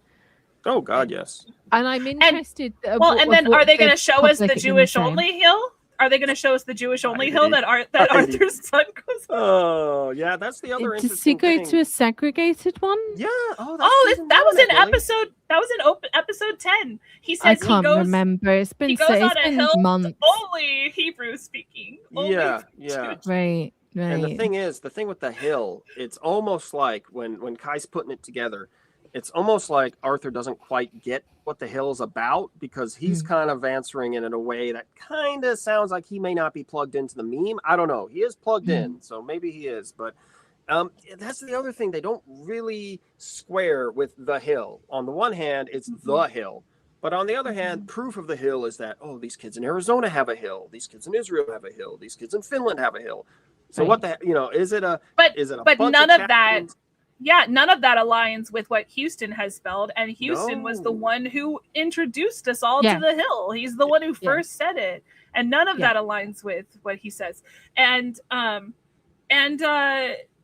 was I going to say? Oh, and Dan, for example, I reached out to Dan personally. I asked him, I was like, why do you say this? And then like, I've been told this, but we say to believe them, but you're saying believe me, and then you have, you know what I mean? Like, it's hard. It's not making sense to me. I'm like, and then I also told him about Joe and Franco's background and Arthur's background, and how it does it, like why as a gay Jewish person would you be like okay with like how all these contradictions? And he was just so like, oh, thank you for asking these questions. I love that you ask questions. We welcome questions. You know, like that's always their response too. It's like, we welcome these questions. Thank you. I know, I recognize that it's tough, and I can see that you're very emotionally connected and invested in this, and like, but giant nothing burger. Nothing. Like, everybody interprets it a little bit differently, blah, blah, blah, blah. Like, I think he said something along the lines of how Houston can see it this way, and then Lily can see it this way, and neither of them are wrong. Okay. Right. Yeah. Which, what we've proven with the Telepathy Tapes is there's no material reality. We create reality. So therefore, we're all living in our own heads, and we're all valid. Yeah. And Jerry, that's the kicker right there. I think that's what all of this is all about. They want that. They want everybody to have their own little individual versions of reality, that we also have an individual responsibility to improve, so that we don't recognize the systemic ways we're being oppressed, the way that the ways that we are being like limited to have like life, liberty, and the pursuit of happiness, Absolutely. because it's on us. It's about manifesting. We need to be manifesting. Yes. We need to be manifesting. Exactly. We need to be loving. We need to be on a higher vibration. Yeah. And we need to be buying the right products from all the guests on the Telepathy Tapes. Yeah. Make sure you're doing your supplements and your 5 a.m. workout routine, and tapping in. Get your protocols right. And that's exactly what Dan did. He turned it around on me too, and he was like, I would gently encourage you to to practice some grounding. It seems like you're very emotionally like ungrounded and blah, blah, blah about this and all this bullshit. Like, again, putting it on me like, oh, it's my fault that I misunderstood it this way, or it's my fault that I took it too literally. But like, or it's your fault that you're an independent thinker who has the audacity to question, because again, when you question them, you cause a crack in their perception. And they don't like that. It's where the cognitive dissonance comes in. It's like deny. Oh, I can explain that away. And I know like cognitive dissonance, whatever, but it is it's genuinely a real thing. And it's like, it's the reason why, people that stay in cults, that even long after they've disbanded, you can't grapple with the fact that something that you've dedicated your life to may not be what you think it is. Mm-hmm. And that happens all the time, but that's the reason you get the response like that, is because you're holding up a mirror and they don't want to look in it, because it warps their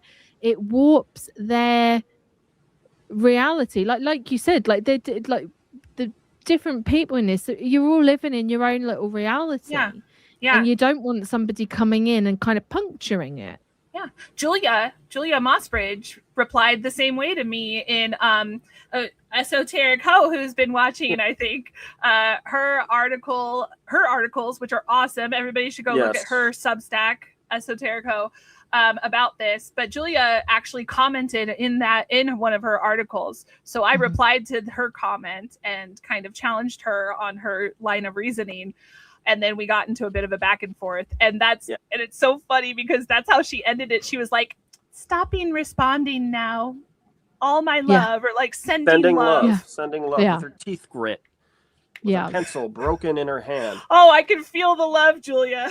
The thing was, Esoteric Soul article, her article had gone into some of the disturbing connections with Mossbridge and with other research involving consciousness and AI and things.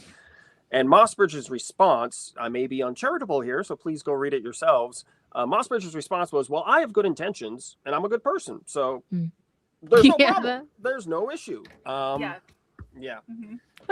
And again, this is all a big misunderstanding. You just don't understand. You're just dumb. You're too dumb to get it. Wow.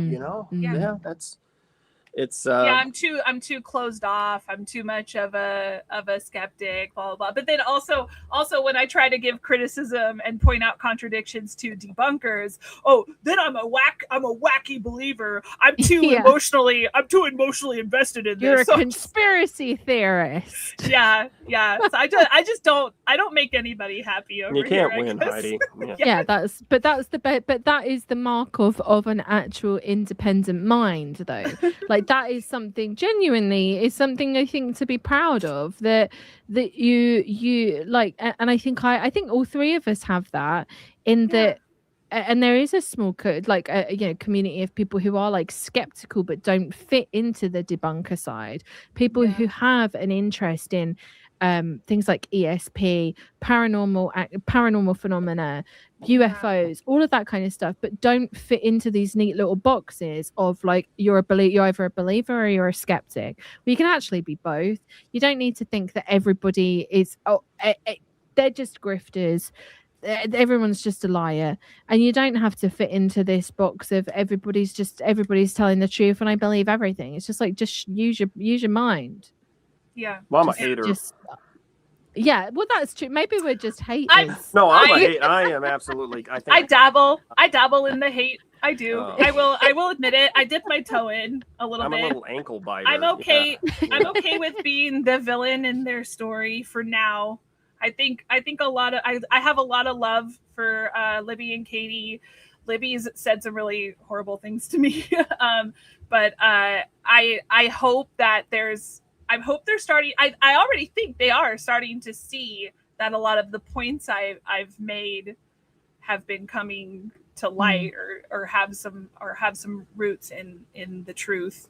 Well, I would hope so. Yeah. I think that if anything, I have motivated these families to be a little bit more careful with how they continue to go forward, like dealing with this project. Well, and that's at the very least, I think that's what's happened. That's the other thing as well, again, where I think Kai is banking on being able to just cycle in new families and new people. Because, we spend this time talking about Joe and Franco, Arthur Golden, people from season 1. They're in the dust now, man. We're done. Oh, with yeah. We're just moving on. You even go back to season 1, and there's multiple people they mention we're going to talk about in season 2. And then, of course, we don't, because season 2 kind of went, we don't actually have anything. Let's throw it all together. But, it was the Smith siblings were supposed to be featured in season 2. I believe, maybe I'm wrong. I think the blind Zahari, he was supposed to be featured in season 2, maybe. But point being, they're not. I would not. Yeah, I would not do that if I were her. Oh well, that's a whole other. Yeah. No, yeah, I think it really is. Again, to go back to the whole thing of where Betsy Hicks Russ was brought on, a ready-made influencer who already had her own background and her own fandom, brought on to plug in as part of the spinoff Now What series, because it's just easy, and I think that's the other thing. I think Kai is kind of spread a little thin here, and she's made a lot of promises to a lot of people. That's something else Katie brought up in her response to the Pride post. It wasn't just an anti-gay thing. It was also talking about, Kai, you've made promises to people. You've told us how you're going to tell our story. You've said you're going to respect the way we want it told, and we don't believe that you're following up on that. I think we're going to see, and this is where, Hollywood people are attaching themselves to it. I don't think they're going to have to worry about their reputations, given the fucking hellscape we live in. But still, when this thing falls apart and when it blows up and when we get the HBO documentary and the Netflix documentary about the telepathy fakes is what it's going to be called, copywriting that now. When we get all that, we're going to see how the sausage was made. And we're probably going to get people coming out and speaking out and saying, oh yeah, I was in season 1. I did this. I was on the project. I did this. Here's how it went down. Here's the promises that were made. Here's where the money went. We're gonna have to just. This is what I've already kind of mentally prepared myself for, is that I'm gonna have to just keep having these same conversations. I'm gonna have to talk about my personal experience again when that film comes out, because it's just gonna be a whole new deluge of press. And more people involved, more people collaborating. Like Ani DeFranco's doing the music. Yes. Can you imagine somebody like Ani DeFranco? Yeah. Joe and Franco, how does she feel about that? I know. It's just. I've tried a couple times commenting on her page. I don't think she's seeing it. But... And that's the other crazy thing. We've been repeating ourselves, but it hasn't broken through. It hasn't there's no. One, it's a niche subject in general. It is, obviously, it was momentarily the number 1 podcast, but it's still, it's a niche category within the new age paranormal consciousness, a little bit of disability, but that's, the whole facilitated communication issue. And it's still, within that, you have the niche then of, what's actually happening, because it's all out there. The information is out there. David Ferrier's article about the Telepathy Tapes as a Trojan horse, that's out there. There's multiple. Zai Jelani has multiple articles he wrote.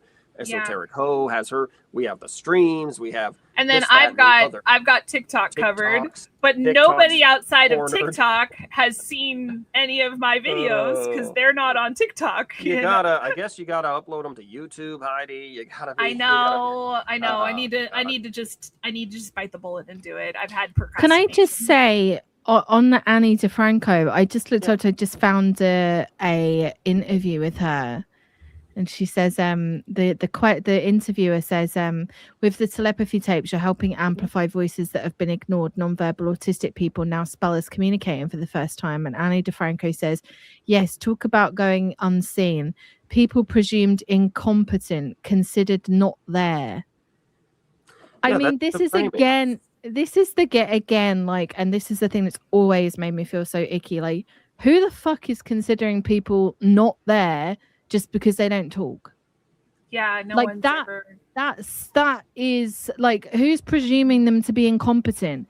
That, from my perspective, the people that are oh my god, there's actually someone in there that can communicate, are the ones that have had these preconceived notions about people who just communicate and live differently and have different brains than neurotypical people. It's actually quite often the families that have said things like that. And that connects. Which is pretty icky. that connects to the whole idea of only the facilitated spelling is legitimate communication from them, because we have some influence over that, and they can communicate the way we want them to.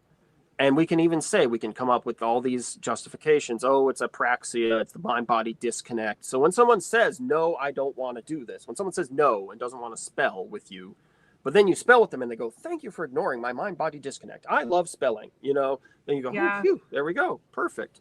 And I wouldn't I want to not go into like to hone in on what she says, like to pick up what she says too much. But she also says those once considered subhuman are becoming teachers and guides for us. That's kind of bad. They're still not human. What we've done, though, instead of saying they're monsters or they're worthless, now we're saying they're gods and they're now they're magical. And this was actually what I touched on in my very first post about this. It's like, why do autistic people have to have a superpower for you to give a shit about them? Exactly. That says something about you more than it does anything exactly. else. Exactly. And it's funny. Dang it, I blinked on what I was gonna say again.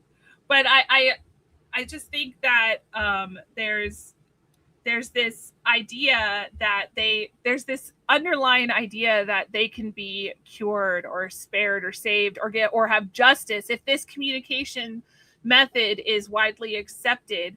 There's this whole political level too that I know you've mentioned a little bit in the past parts about this, but thank you. That's going to continue too. Is that there's that this podcast is being used as a vehicle for political action for their communications rights on this spelling method, and it does get into this really murky area where are we going to listen to what they say, and then like also the way that the parents interpret what is correct, what is their correct communication and what isn't. Right. That seems to be really murky and objective. I would really encourage, if anyone's really a diehard, like I'm like props to the people who have continued to watch this entire time and is really into this. I would encourage you guys to watch the episodes that we did on Katie's podcast, because there's really some fascinating conversations in there. This one she did with this non-speaker parent, I don't think he's involved in the telepathy tapes, but he's a parent of a non-speaker and his name's like Brett Hagerman. They had a discussion where they basically were saying that sometimes the speller is spelling things that don't align with how they know they really feel. Right. And it's probably a demon. Oh, good. Or a negative entity control, like trying to influence the situation. We've seen some of that in other interviews with Robbie's World podcast. Cindy Carlamini has a lot of guests. She had Joe and Franco on. She had the parents from Joe's Brook Decoding Cody, about a child named Cody. She had those parents on. And people in the comments saying, oh yes, demons. Satan hates spelling. If your child is resisting spelling, they are possessed by a demon, which to me just opens up an entire world. And again, like I'm not trying to discount how you feel about God or the understanding or presence of evil or good and evil. I believe that there are evil, dark spirits. Like you guys heard, like something happened to me that felt very dark and evil a long time ago in my past. And so I'm not discounting the possibility or presence of that. But if you're going to if you are pushing to make it like a federal law to approve this method of communication, but sometimes they don't spell what they're really mean to spell, and sometimes it's this and it's demons. Sometimes and we know what's best. That's not. That doesn't feel like something that I could safely like feel okay with being like an accepted form of communication at a national level for some of the most vulnerable people in our society, because they're non-speakers. They do not communicate in the same way as us, and because of that does make them vulnerable. Yes, and there's been reports of abuse that are that on both sides. There's been like there's been these false reports that have intensified the anti-FC claim, and then there's people who have claimed, oh, if you are making this spelling communication invalid, then you're silencing victims of actual abuse. That's the claim from the proponents, is actually it's really which, I mean, and regardless, the thing is, it's rife for abuse. People in a disabled people in a vulnerable position. All that says to me is that there's potential for abuse here, and really with disabled people, that's kind of always been the case, but you're making it so much easier. And exactly the issues, what you've just gone into, Heidi, the issues with this communication method or supposed communication method, the things that are left sort of unresolved, open the doors wide. If you can point to demons, if you can point to, well, they don't always say what they're actually thinking, I know what they're actually thinking. All of this just is a minefield. It's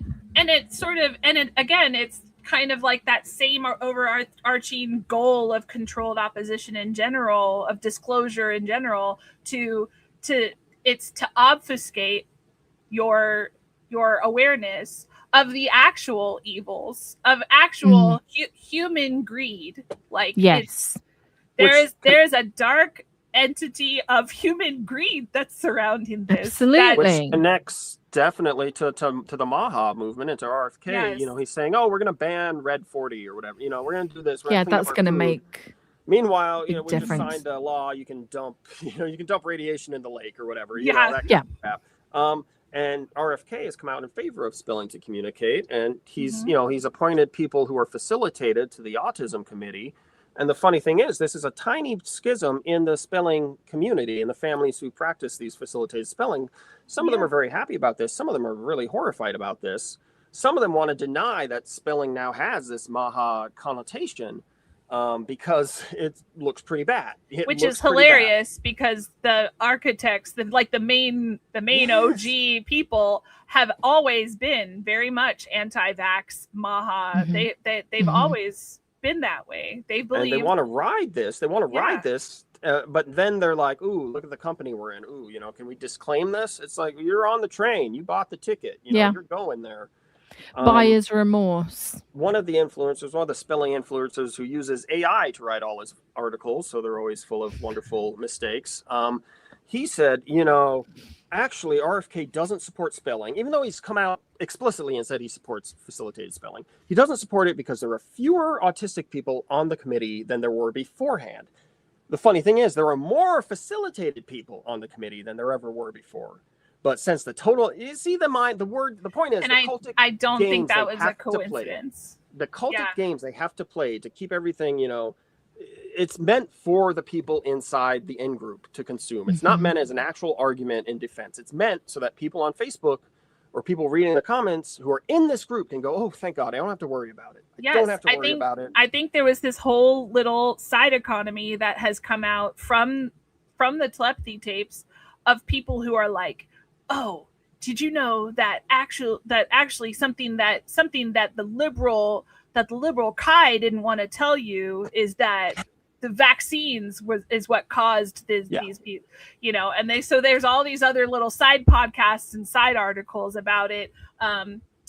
What's his name? Ian Carroll. Oh yeah. He wanted to interview Katie and Katie didn't go on it to keep her promise to Kai, which I think is also kind of fueling probably some of the stuff there is like, oh, like I promised I wouldn't speak to anyone with a high profile about my views on vaccines, but then you're not keeping your promises. Right. You know what I mean?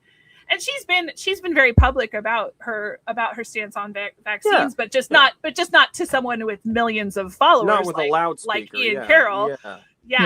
But Ian still did a episode about it and quoted her from her book and talked about the anti-vax thing.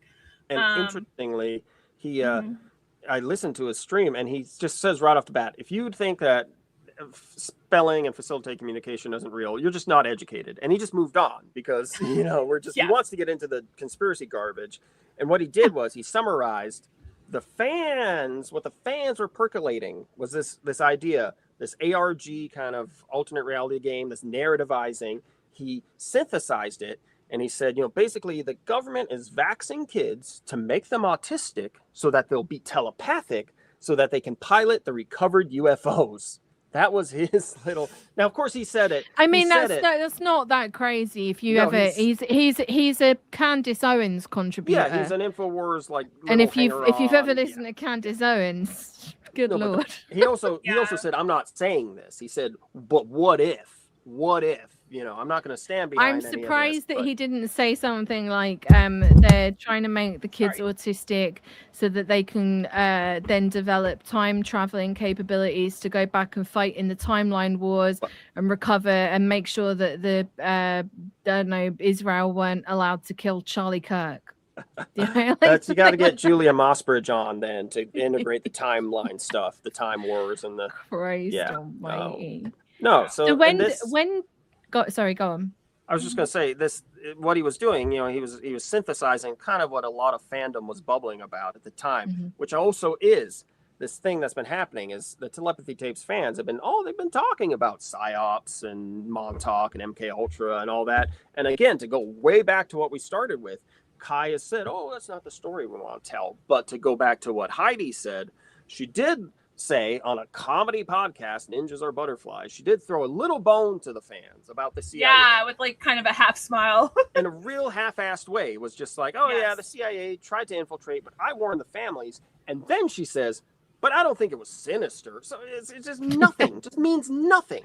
Because that's what she does. She just throws out this garbage for the fans, and they're supposed to eat it up. And then meanwhile, she's got Julia Mossbridge working with the children, who is actually, like a CIA mad doctor, who has said that the government should train psychic children to do pre-crime stuff if there's a national security reason, which national security to me is just a perfect justification for anything. I don't see how anything. Uri Geller to be like, the CIA is not in the business of killing people. Oh, well, yeah, that's what Carmen Medina, her co-host, is always saying. Everybody just thinks we kill people at the CIA. They don't know about the drug trafficking, the human trafficking. Or just what about the systemic mass mind control you have by just manipulating the popular culture, because that's declassified. The CIA has been consulted on so many films. We know it's not like we don't think you all go around murdering people, which I'm sure you also do that. I mean, they do. Well. Yes, but I think what's more egregious is the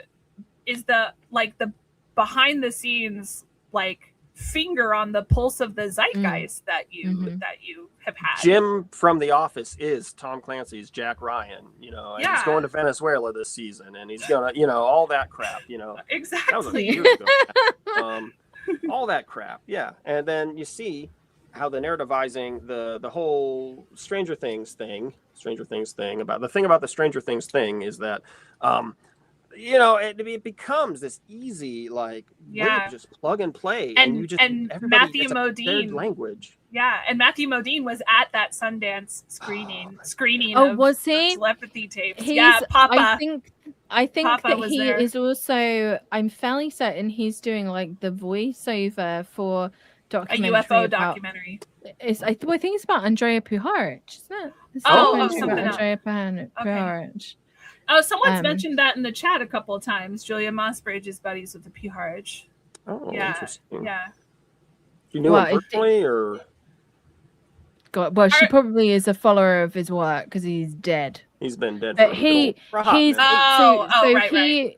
So Puharich ran kind of psi experiments on children. There's a really, again, shout out to Tana getting spooked, but also to Reed, who wrote the articles. Reed has a series on getting spooked called The Children's Crusade, which, Heidi, I think you would find really interesting. It's basically about one of what Puharich called the Space Kids. Her name was Belita Adair.